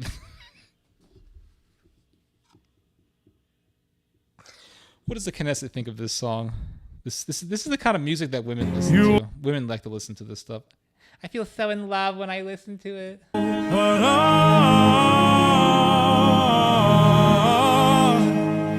I love it when you give me things and you.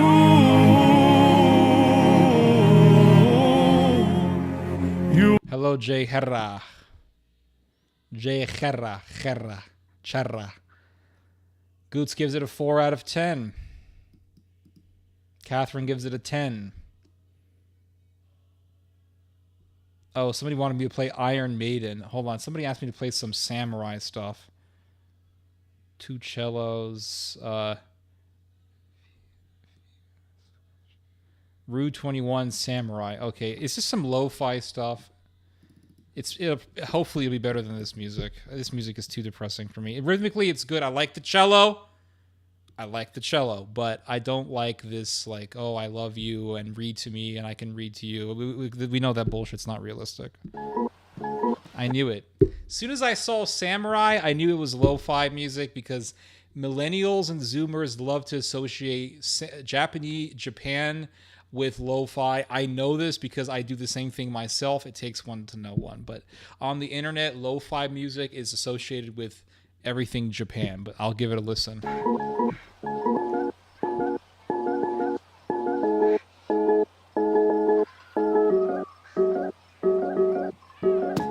Damn, it's a lo-fi song. I knew it. It's lo-fi music. As soon as I hear Samurai, everyone's, ooh, Samurai, oh, Anthony Bourdain, Sushi, John Wick 4, oh, lo-fi music. Yep.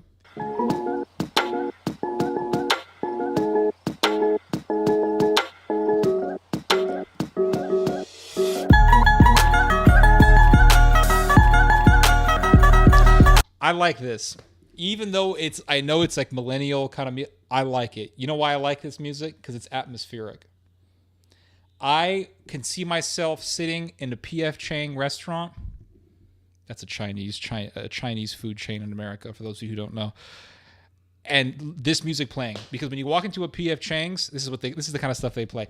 I like it. I'm thinking of steamed dumplings filled up with pork, topped up with green onions, a little chili garlic oil, Mongolian beef chow mein, lo mein, sweet and sour soup, wonton soup, an order of deep fried egg rolls, a little glass of cold sake, maybe a little Chinese beer. Like, man, ginger root, garlic, scallion, oof, boof. Stir-fried chicken, teriyaki, orange chicken, chicken and walnut, lemon chicken. All this beautiful flavors mixing up and this music playing at the same time. I like it. Let's hear some more.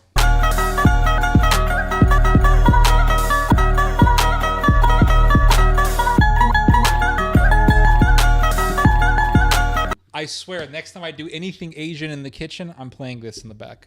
I'm playing this.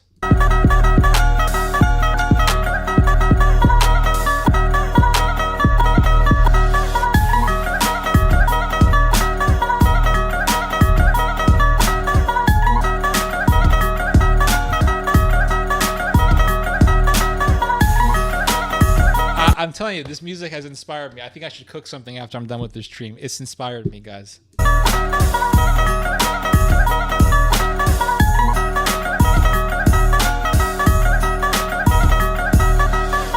That is to say the heart is not a Yeah, typical lo-fi stuff. part of the body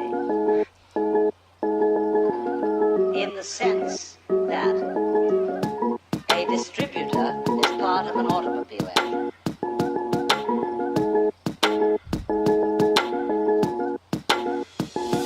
Yes. Oh man, dude, I want to give this a solid 10. I'll give it a 9.5 out of 10. I know it's not perfect, but there's some magic in this. Oh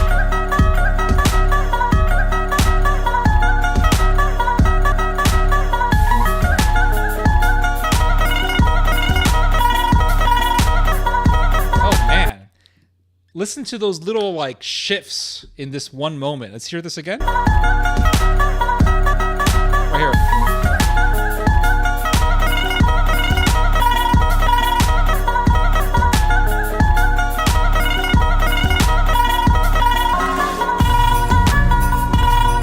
Wow, dude, there's like a nice little shift that comes up here. So it's not just the repetition of the same thing. There's a nice little, there's like a change in pace here. Let's hear this again.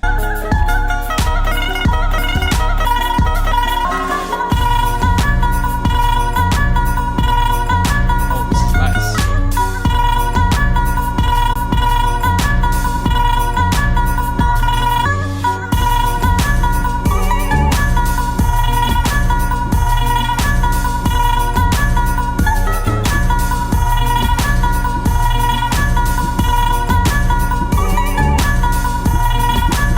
I like it. I like it. I want to give it a solid, solid 10. We're giving it a solid 10 out of 10. Solid 10 out of 10. Right there. I like it. I like it. Joshua gives it a 4. Goods166, you say, as a Weibo, I rank this a lo-fi 6.8 out of 10. But hold on, aren't you Indonesian? So like Indonesian and Japanese are kind of this, like you look Asian, right? So you don't have to, you can just say you're Asian, right? Like you embrace the Japanese culture because it's also part of Asia, and there's probably some overlap between Indonesia and Japan, right? Like don't you guys look similar? Don't Indonesian people look kind of Japanese, right? I've seen Indonesian people that could easily pass as people from Japan. It gave a song a 10. Yeah, it gave a logo song a 10. Lo-fi, yeah. First time ever. This is really good. I like it.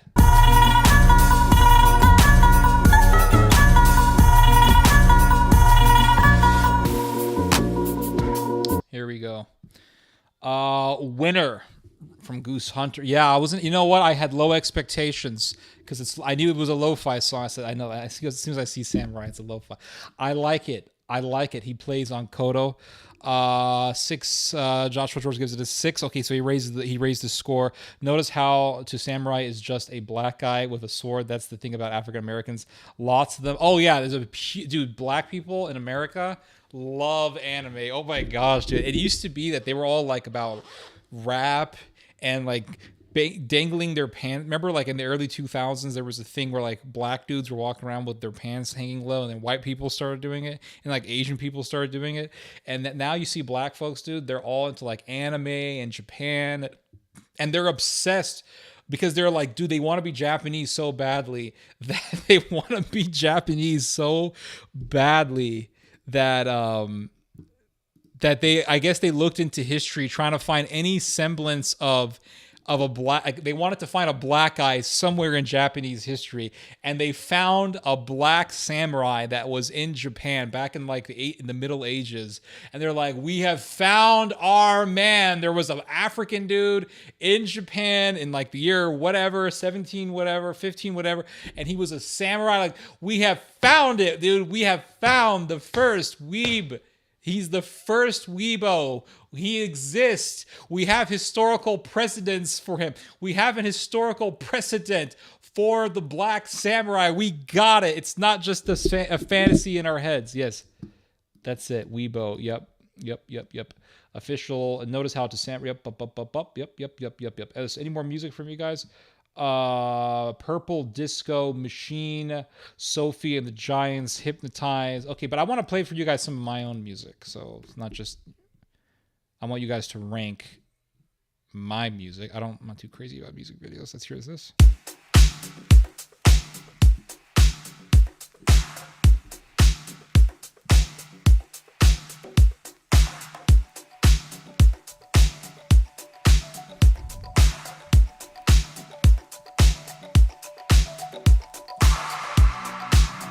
I mean, I'm liking the beginning, right? It has like a 1980s kind of vibe to it.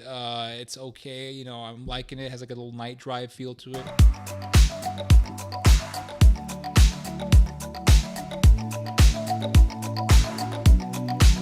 Oh, I like this. Oh, I like that, dude. It has like that like 1980s.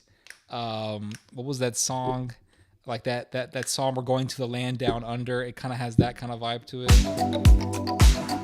Or it kind of reminds me of that song from that Australian band. Everyone Wants to Rule the World. Yeah, this one. Yeah, see, this is that 80s vibe that I'm talking about.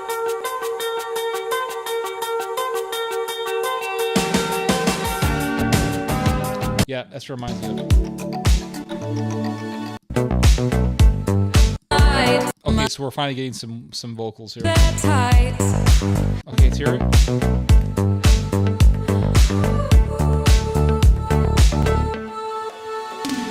Feel buried alive. This city is airtight. Suffocating, lonely in the crowd. Oh, I like that. That's nice. I'm surrounded by all the screens of their lives, screaming into space to drown them out. I fell down so low, felt nowhere to go, but I know you wait for. Some of the Zoomer music, guys, is good. Not all the Zoomer music is bad. Some of the Zoomers, they have some really good music. You know, I'm not just stuck in the past, right? I'm not just stuck in the grunge age. Some of the Zoomer stuff is pretty good. It's almost like the Zoomers are going back to the 70s and 80s. That's what it sounds like to me. I've noticed this with the band Paramore. Like back in the day, Paramore was like punk rock, really like gritty, you know, kind of harsh female vocalist, punk rock music, and it was simple. It was elegant and simple at the same time. It had good rhythm to it. But you look at Paramore today, and the female singer looks like something out of the 70s, and the singing is almost like this. So it's almost like the Zoomers are going back to the 70s and 80s. That's what it looks like to me, right? For me, you wait for me, so far out of sight, sucked into the white. So band name, the song is called "Hypnotized" by Purple Disco Machine. Here we go. Purple Disco Machine. You wait for me, I'm coming home, I'm coming back down tonight, 'cause I've been hypnotized by the lights, but I'm coming home, I'm coming back down tonight. Yeah, it's taken time to realize, but I'm coming home, I'm coming back down tonight. I like it. There's passion in it. There's a rhythm change in it. The chorus has an ascendancy. It ascends above the verse. I like it. It's nice. So hold me tight, I just wanna fade out, somewhere we can shut the world away. I like it lyrically. It's nice. There's a lot of like, there's a feeling of being claustrophobic, being suffocated by the world. I like that kind of theme. I'm ready to hide, far from the fallout. They won't find us in the paradise we'll make. I fell down so low, felt nowhere to go, but I know you wait for me, you wait for me, so far out of sight, sucked into the white, but I know you wait for me. I'm coming home, I'm coming back down tonight, 'cause I've been hypnotized. I like it. This is nice. This is very unique. It's a lot of passion in it, a lot of emotion in it.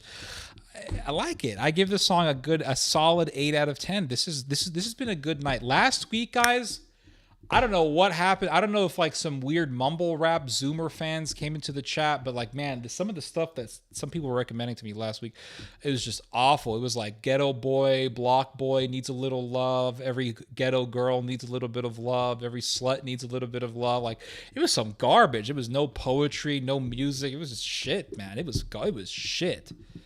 Last week was just awful. That was the worst stream I have ever done. Not only was I disappointed with the musical recommendations, but I was just disappointed in myself for even like, for not, pushing the stream onward to be better.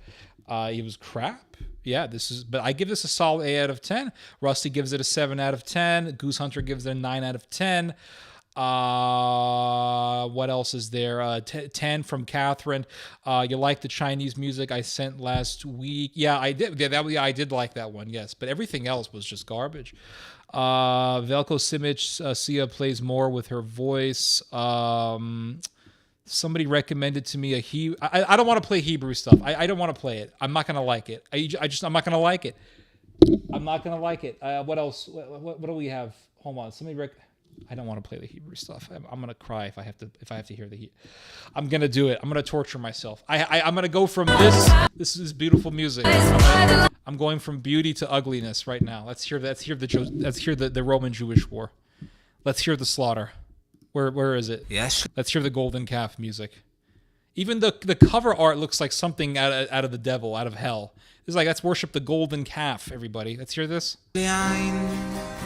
I don't want to listen to it.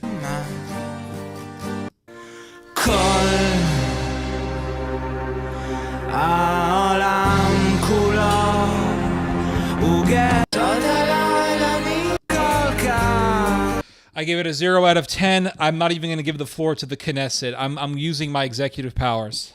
We're not even going to do it. We're not going to do it. I will not allow the Knesset to even entertain this. George, you gave me 2 great songs today, and then you just dive down into the desert for 40 years. I don't know what happened with you there. What else do we have? Algiers by Blood on the Sea. Algiers by Blood on the Sea. Okay. But after this song, I'm gonna play my own music. I want you guys to rank this. Okay, it's here. Let's hear this. Okay, we start out with a good bass rhythm.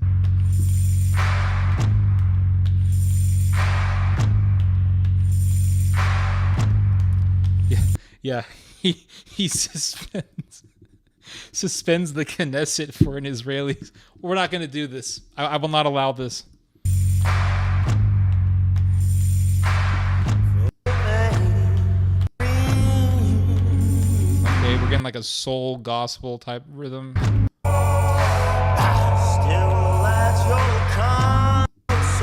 I don't like it. I don't like this kind of music, guys. It's flat. There's no interest in it. There's no energy to it.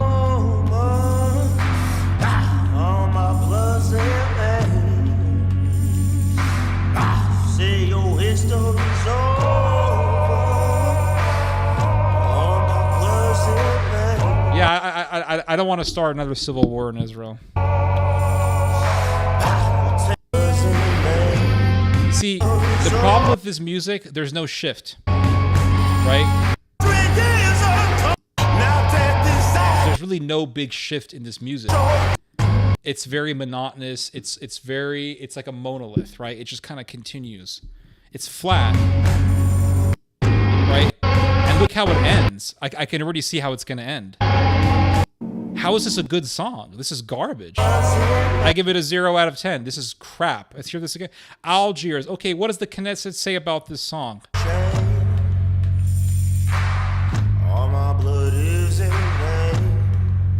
Yeah. The Knesset is asking for purple disco, the purple disco music. Yeah, 3.5 out of 10. I mean, this is crap. No, this is garbage. This is actually the worst song I've heard so far. Well, the Hebrew song before was the worst one, so I can't say it. But this song is actually worse than Sabaton. I mean, I'm going to have to give it to Sabaton over this. I mean, really, this is crap. Crap. There's zero creativity in this music. Anyone can do this song. Anyone can do this song. I just go boom, boom, boom, boom. I mean, like, this song would be okay if there was a shift in the rhythm, like boom, bang it a bang. You know what I mean? Like, there was a shift. There was something that happens that disrupts the melancholic nature of the song, but nothing happens. It's a very anticlimactic song. I give it a 0 out of 10. Straight up. 0 out of 10. Yeah, the Knesset bans this song. PM, Knesset member Velko Simic, he is our only Serbian Knesset member. He's the only Serbian member of the Knesset, right? This is very historical. We've never had a Serbian member of the Knesset, but he gives it a 1.2. Ofra, we're not. No, that's it. We're not doing Jewish stuff. I mean, I don't want to listen to it. I don't want to hear this music. What is this music about? Slavery? Is this about slavery? I don't want to listen to it. Crap. Israeli music, some of the worst in the world. Goose Hunter gives it a 2 out of 10. He's being way too nice. I give it a 0 out of 10. Goods 166. He's asking for some purple music stuff. So I think the Purple Disco. The winners of today is Purple Disco and the Lo-Fi Samurai song. Those two were masterpieces. But like if you go back to the Samurai song. Well, this song is, I mean, this is very special. This song, we'll go back to that. But you go back to the Samurai song. Notice how in the Samurai song, there's like this dramatic shift that takes place. Let's hear it again. It's like an extra layer of sound comes. Let's hear this. So this is pretty much how the song begins, right? First half, right? Right? But then there's like this dramatic shift that happens.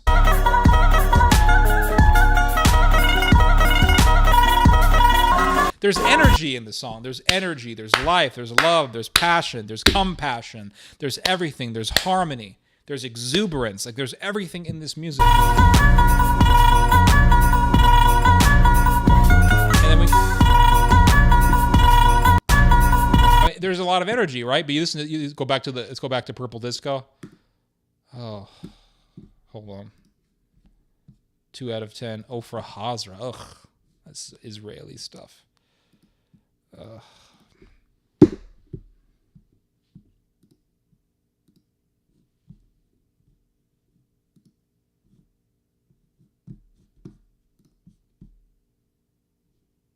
Yeah, definitely good for cooking. I agree. But you go back to let's go back to the Purple Disco music.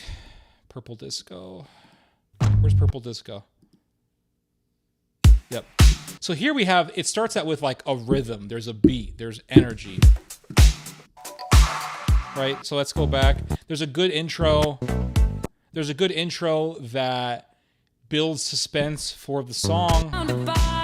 And then where it's like, okay. All the screens of their lives. There's lyrics. There's poetry in this. Screaming into space to drown them out.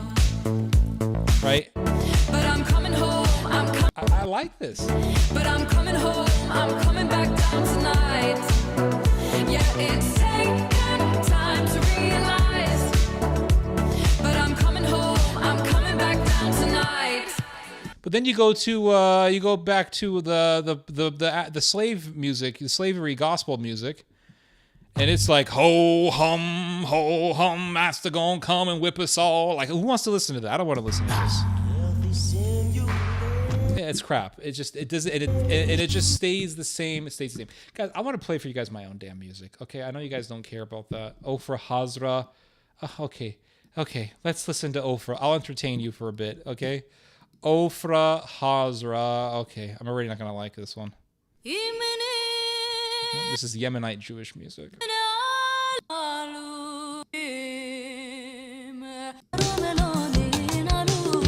I don't like it. Anyway, okay, Vivaldi Storm, Vanessa May mix. Okay. I heard Vivaldi. You got my attention.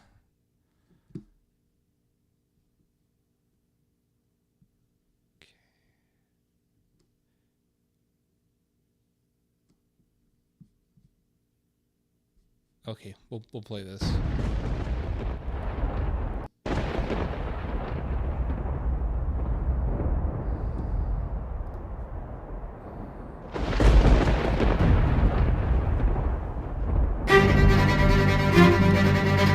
I mean, you can't beat this, right?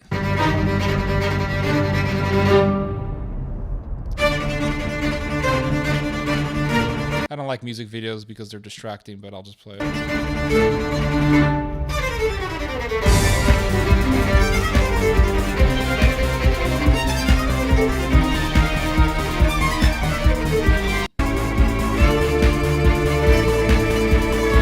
Okay, well, I mean, besides the titties,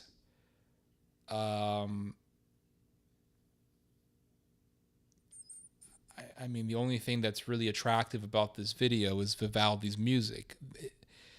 the remix stuff is unnecessary. It doesn't really add anything to it. It actually worsens the song.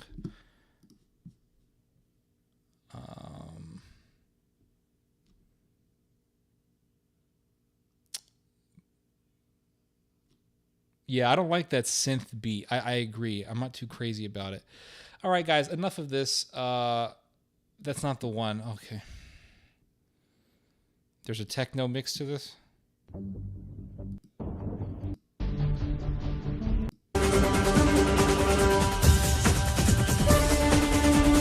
Yeah, I'm not too crazy about this. All right, I'm gonna play for you guys my own damn music. There is a song that I started listening to. It's really nice. Let me try to find it. Hold on. When I heard the Purple Disco song, it reminded me of this song. I like this one. This is another Zoomer song. Well, not really a Zoomer song. I guess it's a millennial song. It's called When I'm Small by a group called Phantogram.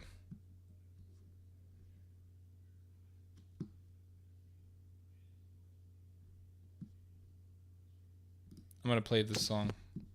Guys, this song, I really like it. But when I heard the purple disco music, it reminded me of this. Let's hear this. So this is a song that I've really enjoyed for a while now. It's called When I'm Small by Phantogram. And this song I think it has a hell of a rhythm. Let's hear it.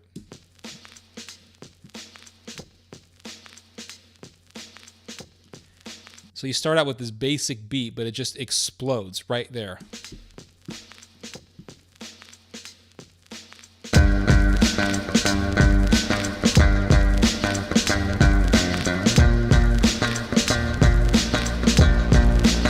And it just has this just in your face, good rhythm that just pow manifests itself.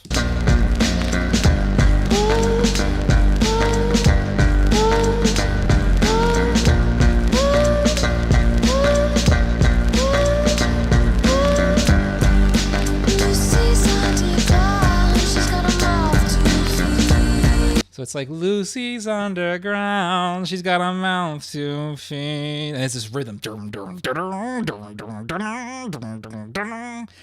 It's simple, but it's like the genius of simplicity is expressed in this song. Let's hear some more.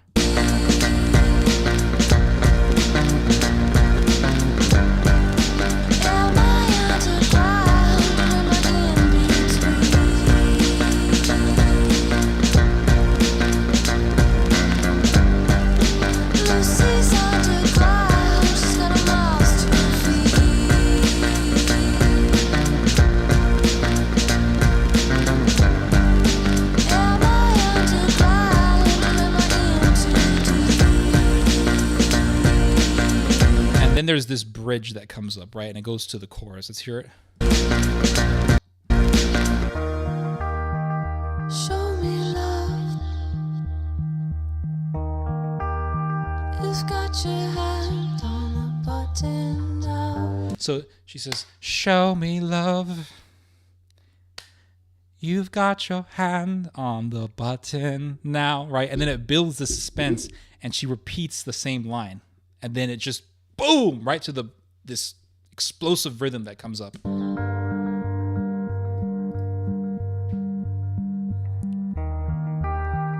Showing off. You've got your hand on the button now.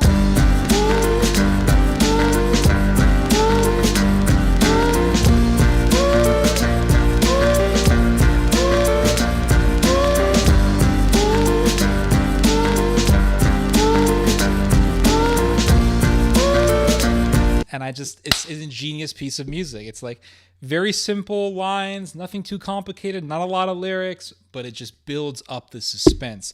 And then it goes into the apex, right? Which is this rhythm that the song provides. And the song is built around this rhythm, but it's built around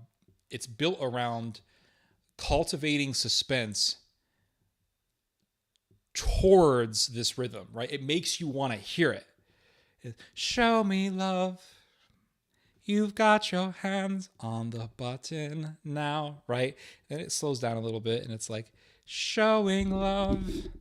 You've got your hands on the button now. Boom. I mean, it's just so good.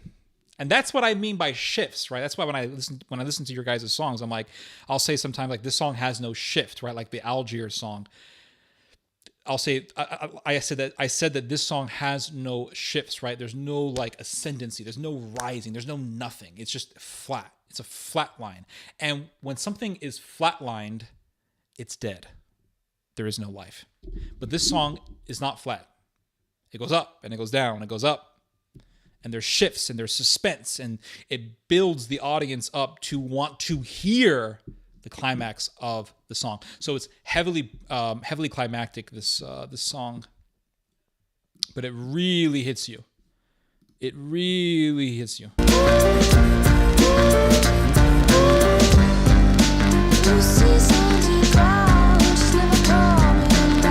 And it goes back to the verse. It's like Lucy's underground, but it changes a little bit, right? So it doesn't give you the exact words.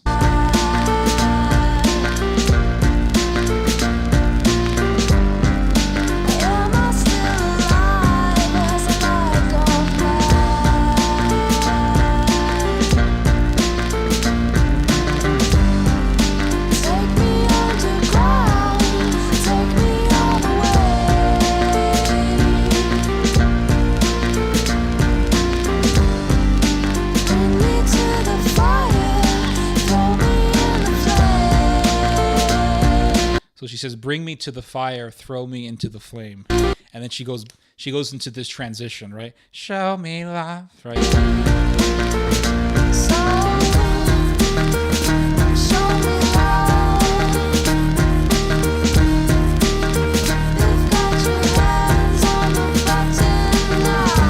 So she's repeating that transition, but this time in the background of this beat, and she's like, "Show me love," right? And then she expresses it differently. He goes, she prolongs I guess you could say she prolongs the note, right? A little bit longer. Show me love. You got your hands on the button now, right? And there's this rhythm in the back. So again, there's dynamics in the song. There's change. There's these slight little alterations in the verses. There's slight word changes in the lyrics. And then at the same time, you have this magical beat in the back. And just, let's hear this some more.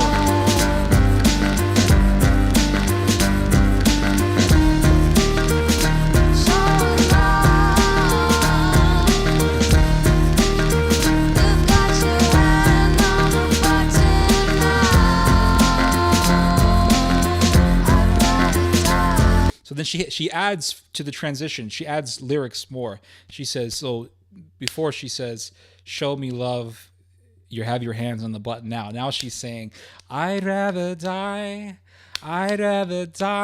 than to be with you. And then it goes back, right?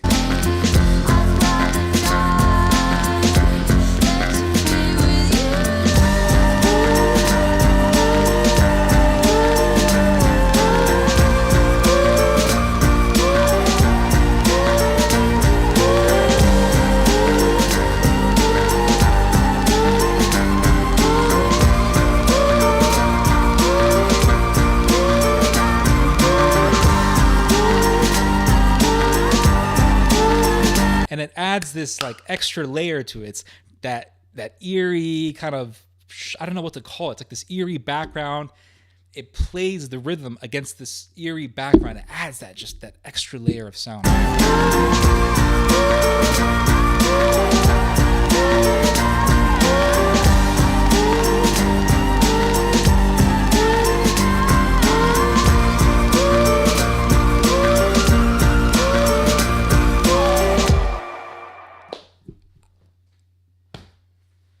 It's a solid 10 out of 10 song, all right? This is a solid 10 out of 10 piece of music, all right? It's magic. This song is magic. It has everything that I love in a song. It has dynamics, there's rhythm changes, there's sudden shifts, there's a there's a rhyming of the initial verses. So like she'll say the first verses, have their own original set. Obviously, it's not their own set of words, and then she'll repeat the verses again, but she'll add a little bit more words, or she'll change the words a little bit. So there's variation. There are these slight alterations, and then there's buildup, and that's one thing that is so important in artwork. This is something that's so important in music, and not just in music, but in film also, and that is the buildup, right? Like what makes a song good is buildup. And if there is no buildup, there is no good song. That's just the bottom line. Like what makes a song good is buildup. When you have a song that's flat, it's dead. It's flatlined. Like the definition of flatlined is dead. But when you have a song that makes you long to hear a particular part of that song, that song has done its job. Like, when you're hearing a song and you're like, guys, this is the best part, that's the part that you're waiting for. And if the song doesn't make you long for that apex, right, that climax, if the song doesn't make you wait for that part, then it's not a good song. There's just bottom line. It's just not a good song. Same thing with a good movie, right? A good movie has a good build-up. It has a good character development. It builds itself up to a point in the film that really, really mesmerizes you, right? Like in Braveheart, you have the beginning, and he's in the village, and he meets the girl, and he marries her, and the girl gets murdered, and then there's the Battle of Stirling Bridge, right? Like so the beginning of the film is building up, and then boom, you hit the Battle of Stirling Bridge, and it's like all this fucking rage is being unleashed on the English in the Battle of Stirling Bridge, right? And there's William Wallace, and he's screaming, and he's blood all over his face. I mean, the movie is such a fucking masterpiece. And then the film kind of calms down a little bit, and then you go into another big battle scene, and then there's the end of the film, which is the execution. But there's just buildup in the film, right? And it's not just a buildup to one particular event, right? There's a buildup to the Battle of Stirling Bridge. Then there's a buildup to the battle where Robert the Bruce betrays William Wallace, and there's a build up to the final execution scene.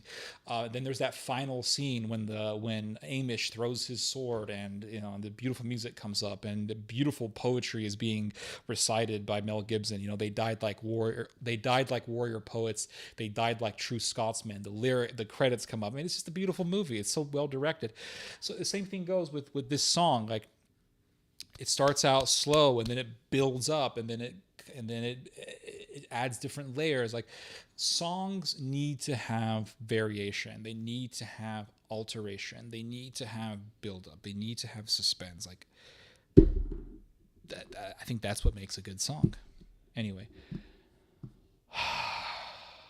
I want to play one more song. I'll play some more songs here. Hold on.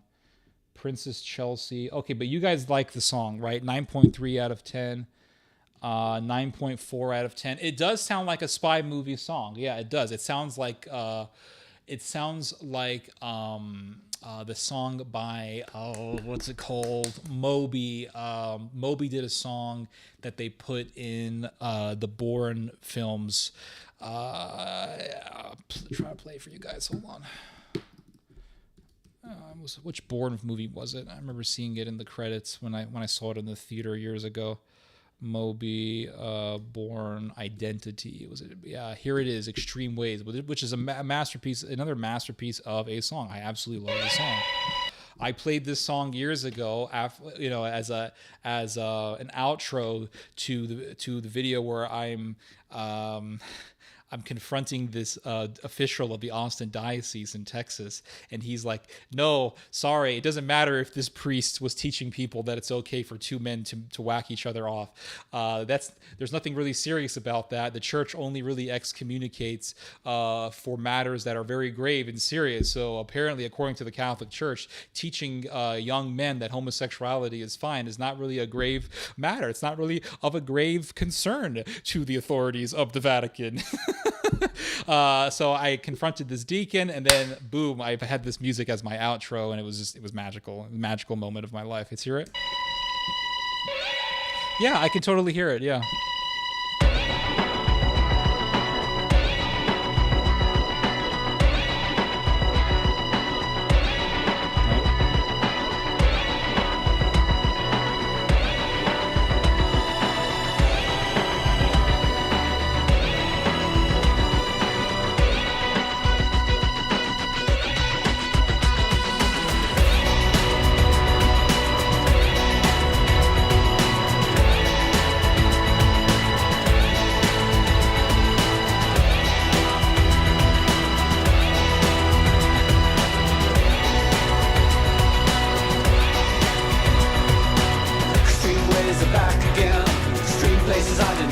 Yeah, it's a great piece of music.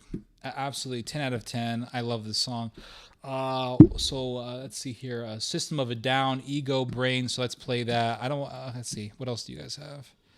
Ego Brain. I love System of a Down. So let's hear this one.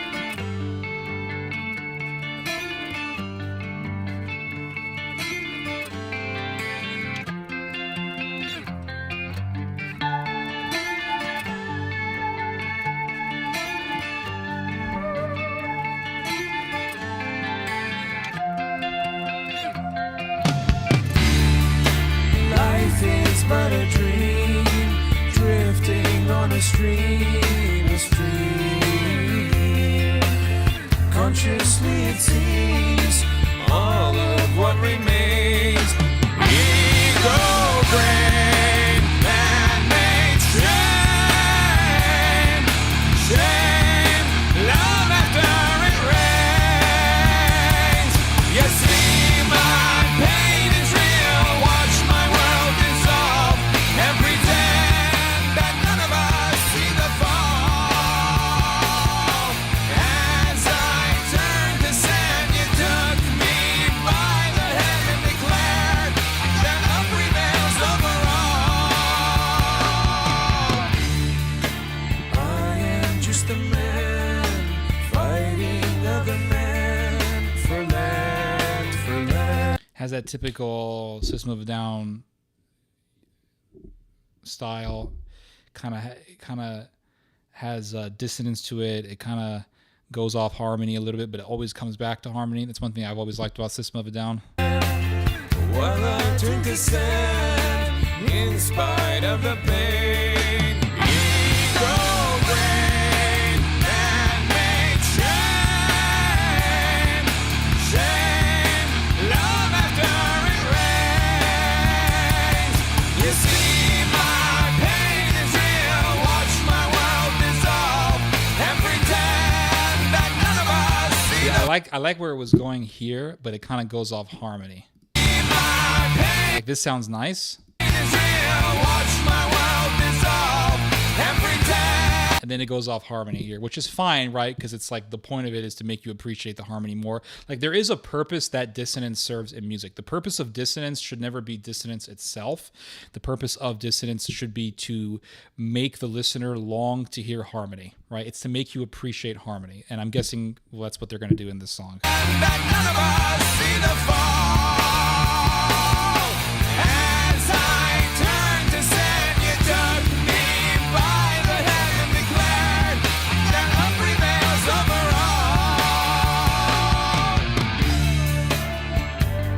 Oh, this is really nice. This is really good.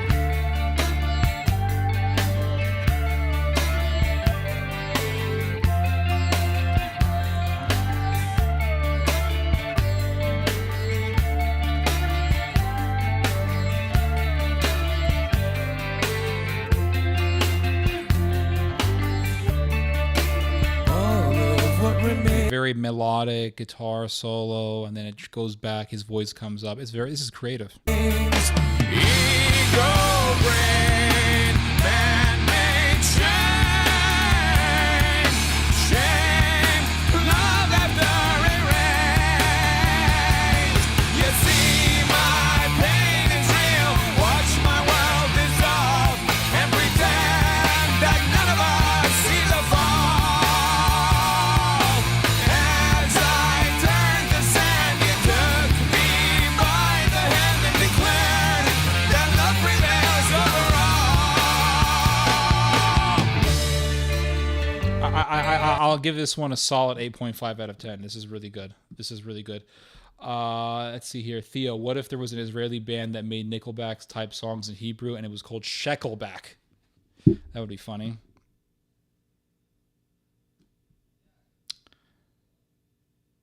Oh, that song from Moby. Yeah, I love that song.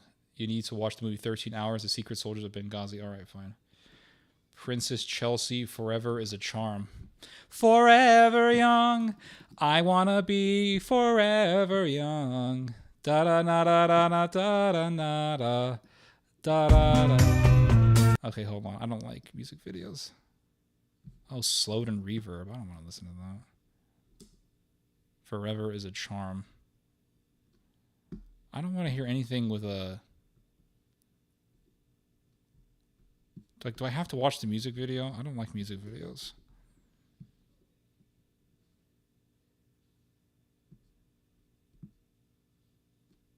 Okay, here we go.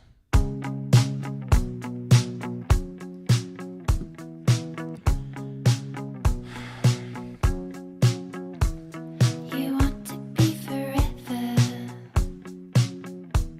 You want to get together.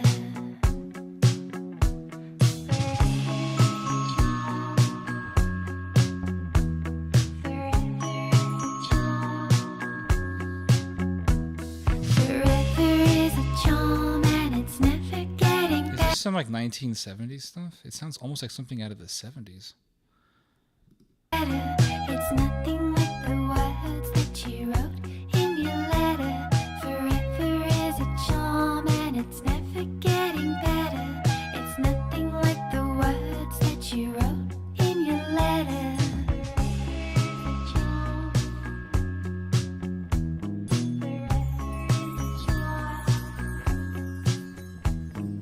When you're with me, Yeah, very 1970s. like in your letter. I don't like it. It's very bland and boring. I don't like it. Is this like 70s music? When did this song come out? When you're I swear, if this song came out recently, we are literally going back to the 70s because this is almost exactly like 1970s music. This song came out in 2022. This is a 1970s song. words that you wrote in your letter. Forever is a charm and it's never getting better. It's nothing like the words that you wrote in your letter. This bitch looks evil. Feel like I could die. What is this crap? A garbage music. I give it a 0 out of 10. I don't like it. It's too 70s. It sounds like something out of the 70s. It's garbage. I give this song a 0 out of 10. I do not like it. I think it sucks.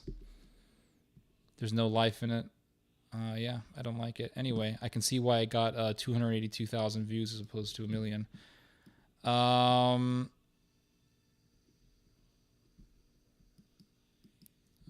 gosh. I want to end this stream, but I want to end it with playing another song for you guys. Yeah, music runs in cycles. Yeah, it looks like a 20s flapper woman. It just looks like garbage. Yeah, it looks like shit. Lovely Day by Billy Wyther. Okay, I'll play this one. I'm probably not gonna like it. Yep, I know I'm not gonna like it.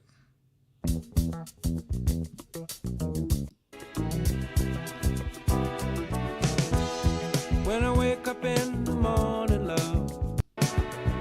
I don't like it. I don't like it. I'm not too crazy about this style of music. I want to play for you guys another song. This is a song from my teenage years that I really enjoy. I really like it. It's called Satellite by POD. Now, POD was the band that I got into when I was in the 7th grade that really got me into rock music, right? Grunge and all that. My introduction was POD. And when I was in the 7th grade, I really got into, I think I was in the 6th grade actually, 6th grade, I got into this film called As Moses Jones. And I remember seeing the trailer for the film As Moses Jones. And the movie is an animated film that takes place inside of a man's body. It's a kid's movie. And it's all animated. Well, almost all the film is animated. And it's a cartoon. And the characters they look human, right? They look kind of human, like humanish, but they're actually all cells of the body. And so the cells are characters. And you have, blood cells, immune cells, and then you have a pill, right? The guy gets sick, he eats a pill, and then the pill becomes human-like, and the pill is fighting the bacteria, and then you have a virus, and the virus is evil and sinister, and you have the T cell, right? You have this the main character of the film is this T cell, is an immune cell, voice acted by Chris Rock, and he's a police officer, right? So the immune system is all a bunch of police officers. The criminals are the viruses and the bacteria, and you have the special soldier who is the cold pill, right? He's a Tylenol. And I saw the trailer at that time, and I really wanted to go see it. So I remember going to the theater and watching the film and loving it. Honestly, loving that movie. Even though I think a lot of the critics were pretty harsh with it, I think it was a pretty entertaining film, especially when COVID came up. I remember looking back at that movie. But after watching the film, I remember getting this little soundtrack for the movie, and I forgot how I got it, because I don't think I ever bought the DVD for As Moses Jones, but somehow I ended up with a soundtrack. I think maybe they gave it to me at the theater. I don't exactly remember, but they gave me a soundtrack for the movie.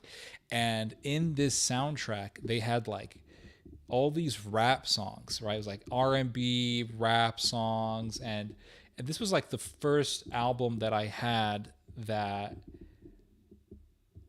had modern day music in it, and or like basically American, North American music, and it was all R&B and rap, and I would listen to this album every night over and over and over and over again. And one of the songs in this soundtrack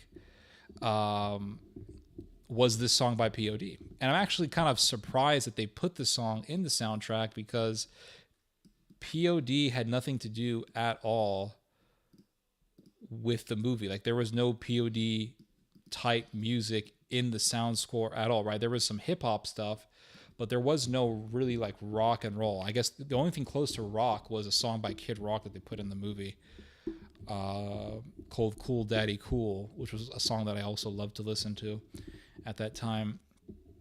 But I love this song called Satellite by POD, and I would play the song over and over and over again. And I became, at that point, a fan of POD, and then later on I got into Nickelback and Linkin Park and all that stuff. But POD was like the gateway band for rock and roll for me.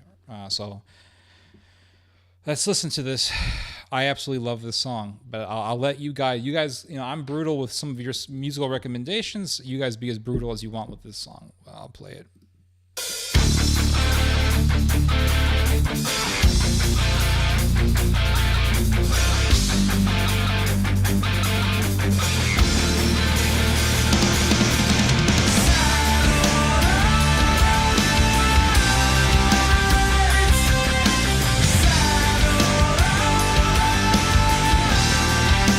Starts out with his soaring vocals, and he's screaming satellite, and it's very unique, right? And he starts out with a rap verse, right? I wonder how clear it must look from there to here. No obstruction, the selfish corruption, all in this atmosphere. No fear, less tears, only time to catch my breath. I felt to inhale, your love has stretched my chest. Confusion blinded me, mental and physically, and it's because of you that now I can see. And he says, now it is so the song is actually talking about Jesus, and he's saying, now it's because of you, now that I can see. And then he says, and now I run on to Zion and make my way up to freedom, something like that. Let's hear it again. So now I can't run, I'll follow the sun and ride on to Zion and dance this last song of freedom. He says, I follow the sun and run on to Zion. It has all these biblical references to it. It's really nice. But only time will tell if it's truly for real. Can't change your mind, all I know, this is what I found. Whether I'm wrong or right, please keep my life inside and never take your eyes off me. Never take your eyes off me. He's asking God never to take his eyes off of him. As I look up to the sky today, well, I can see you looking down on me. It brings a smile to my face again. Satellite.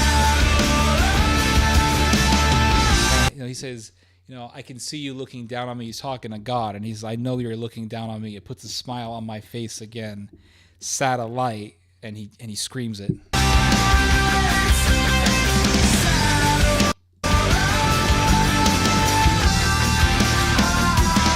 It's truly one. And there's so much. There's a lot of just different layers in the song. You can hear it. It's not just all like. It's not like all the instruments are going down the same direction. There's different movements taking place. I mean, you can hear it in this part of the song.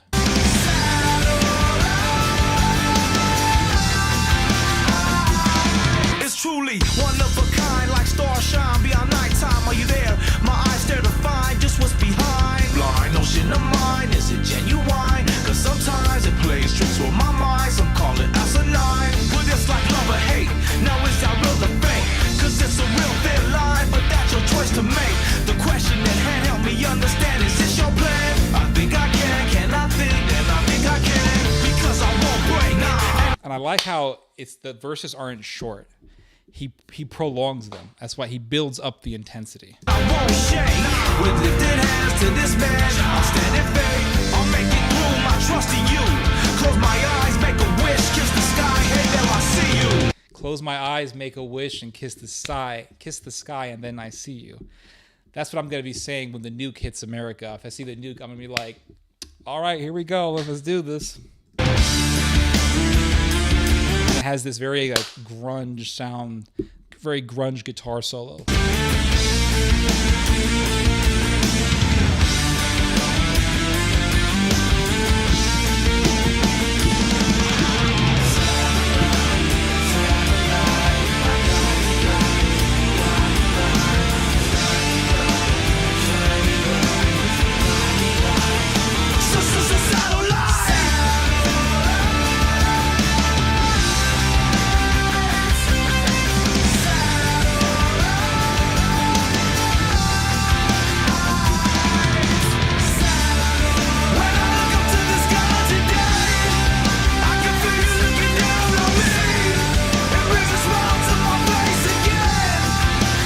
So he repeats that verse over the heavy guitars.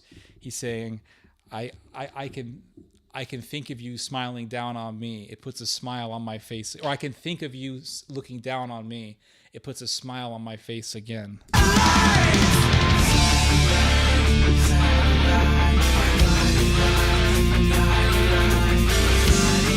And there's a buildup, right? We're hitting the climax.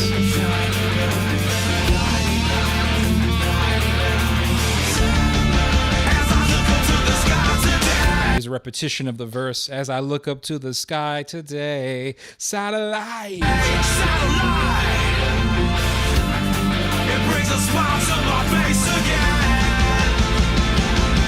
It's truly one of a kind. Like stars shine beyond nighttime. Are you there? Are you there? Are you there? I give this song a solid 10 out of 10. I love it. I absolutely love it. But I'll give the floor to the Knesset. What do you guys think? How would you guys rate Satellite by POD? Yeah, POD 9 out of 10 from Goose Hunter. Goods 166 says, as Moses Jones, man, you really are a 90s kid. Yeah, I am. The one with Bill Murray and Chris Rock. That's right. POD is in my collection. Very good. Yeah, very good band. It's a solid band. You respect the lyrics, but you don't like the song. Understandable. I was thinking of a band name. What do y'all think? Minstrels of the Dead. Sounds funny. All right, guys. I've been streaming for 4 hours now, so I think we're good to go. We had a lot of fun. This was a fun stream. It was a huge... we made a lot of progress from last week. Last week was awful. Most of you guys weren't even here. I did have some fun bashing the film Titanic, though. That was a lot of fun. Have you guys, you know what? Let me ask you guys a question. If you guys are interested in entertaining me on this, indulging me for a second here. Just indulge me. Catherine gives it a 10. Awesome. Indulge me a little bit here, guys. Just indulge me for like 5 minutes, if you can. Have you guys looked at Christian videos for dating, like how to attract women and all that? Dude, I have been living like a degenerate last couple of days, staying up way too long, waking up way too late. But last night I was binge watching these Catholic videos on dating, and all of these videos are dictated by women, right? Like young Catholic Zoomer and millennial chicks, and they are so utterly cringeworthy. Yeah. And I was just like binge reading the comments underneath all these videos. And the videos are like, the videos will show you like some Catholic girl, and she'll say something to the effect of, oh, Catholic guys are so awkward. They just come over and they're like, are you married? Are you this? They're too direct. And then these same Catholic people will say something like, Catholic men need to be direct. They need to ask us out on dates. And I would read these comments, dude, hundreds and hundreds of comments of sexually frustrated Catholic men complaining, saying this is nonsense. You ladies want us to be direct. And when we're direct, you think we're too direct and you want us to be indirect. What do you ladies want? And it was so funny reading these comments. It's complete garbage. Savior, yeah, it's so, but it's funny to watch. Very funny to watch. And man, I remember talking to this Catholic girl years ago. She was from Australia, actually. And she was like, Catholic men, they just like, I don't know what it is. Like they don't, like they're not direct, you know? They're not, I'm trying to do the Australian accent. How to do the Aussie accent? They're not direct, you know? They're not direct at all. They're not direct at all. And they don't really ask us out. Like they don't really ask us. They don't ask us out. They don't ask us out. And so I'm talking to her, right? And I talked with her for a couple of hours, and you know, an attractive lady. She was a little bit older than me. I think she was 30 at that time. Hold on, how old was I at the time? Let me think for a second here. I think I was 28 years old. I think I was 28 or 29, and she was like 33. And I started talking to her more, and the more I spoke with her, the more I realized, like, she would say things that contradicted what she was saying, right? And she didn't even realize it. That's one thing that you'll realize when you talk to people. Like, they'll say things that sound kind of out of whack and not realistic, and then you start talking to them more and more, and then as their brain gets relaxed around you, they'll start saying things that contradict whatever crazy shit they said initially. So she started saying things that just like contradicted what she was saying. She's like, they don't ask us out. They don't do anything. They don't ask us out. And then she's like, I went to church and there was a very attractive Catholic man who approached me, and he was like, you know, he was everything that these girls say they want, right? He was like 6'3", and he was attractive, and he was, and she's like, I rejected him. I just rejected him. And I'm like, why did you reject him? And she's like, I don't know. There was just something about him that I didn't like. And I said to her, you know, you complain so much about Catholic men not being direct, not asking you out, and all this stuff. And you literally just told me about a young Catholic man who you found to be attractive. So you can't say he's like ugly or anything like that. You found to be attractive. He approached you, which is what you women say you want. You want a man to approach you. He approached you. He spoke with you, and you rejected him because for no damn reason. So I said, I think what you need to do, and this is what I told her, and she never spoke with me again after this. I said to her, I think what you need to do is look yourself in the mirror. I said, because you keep criticizing Catholic men. I said, but you need to look into the mirror, and you need to realize that you are your own problem. Because I said, because she's always complaining, oh, I'm 33, I'm single, and I'm looking for that. And I said to her, okay. And I spoke with her. We had a few conversations, right? It wasn't the only conversation we had. And this was in our last conversation. We were speaking for a while, and she starts telling me all these stories about how men approached her and different men approached her, and all these Catholic men were approaching her because she is a good-looking girl. And let's face it, guys, when you go into a Catholic church, how many ladies really are in that church, right? There's like, you'll probably find more single dudes than single women in a Catholic church, right? So Catholic parishes Catholic parishes are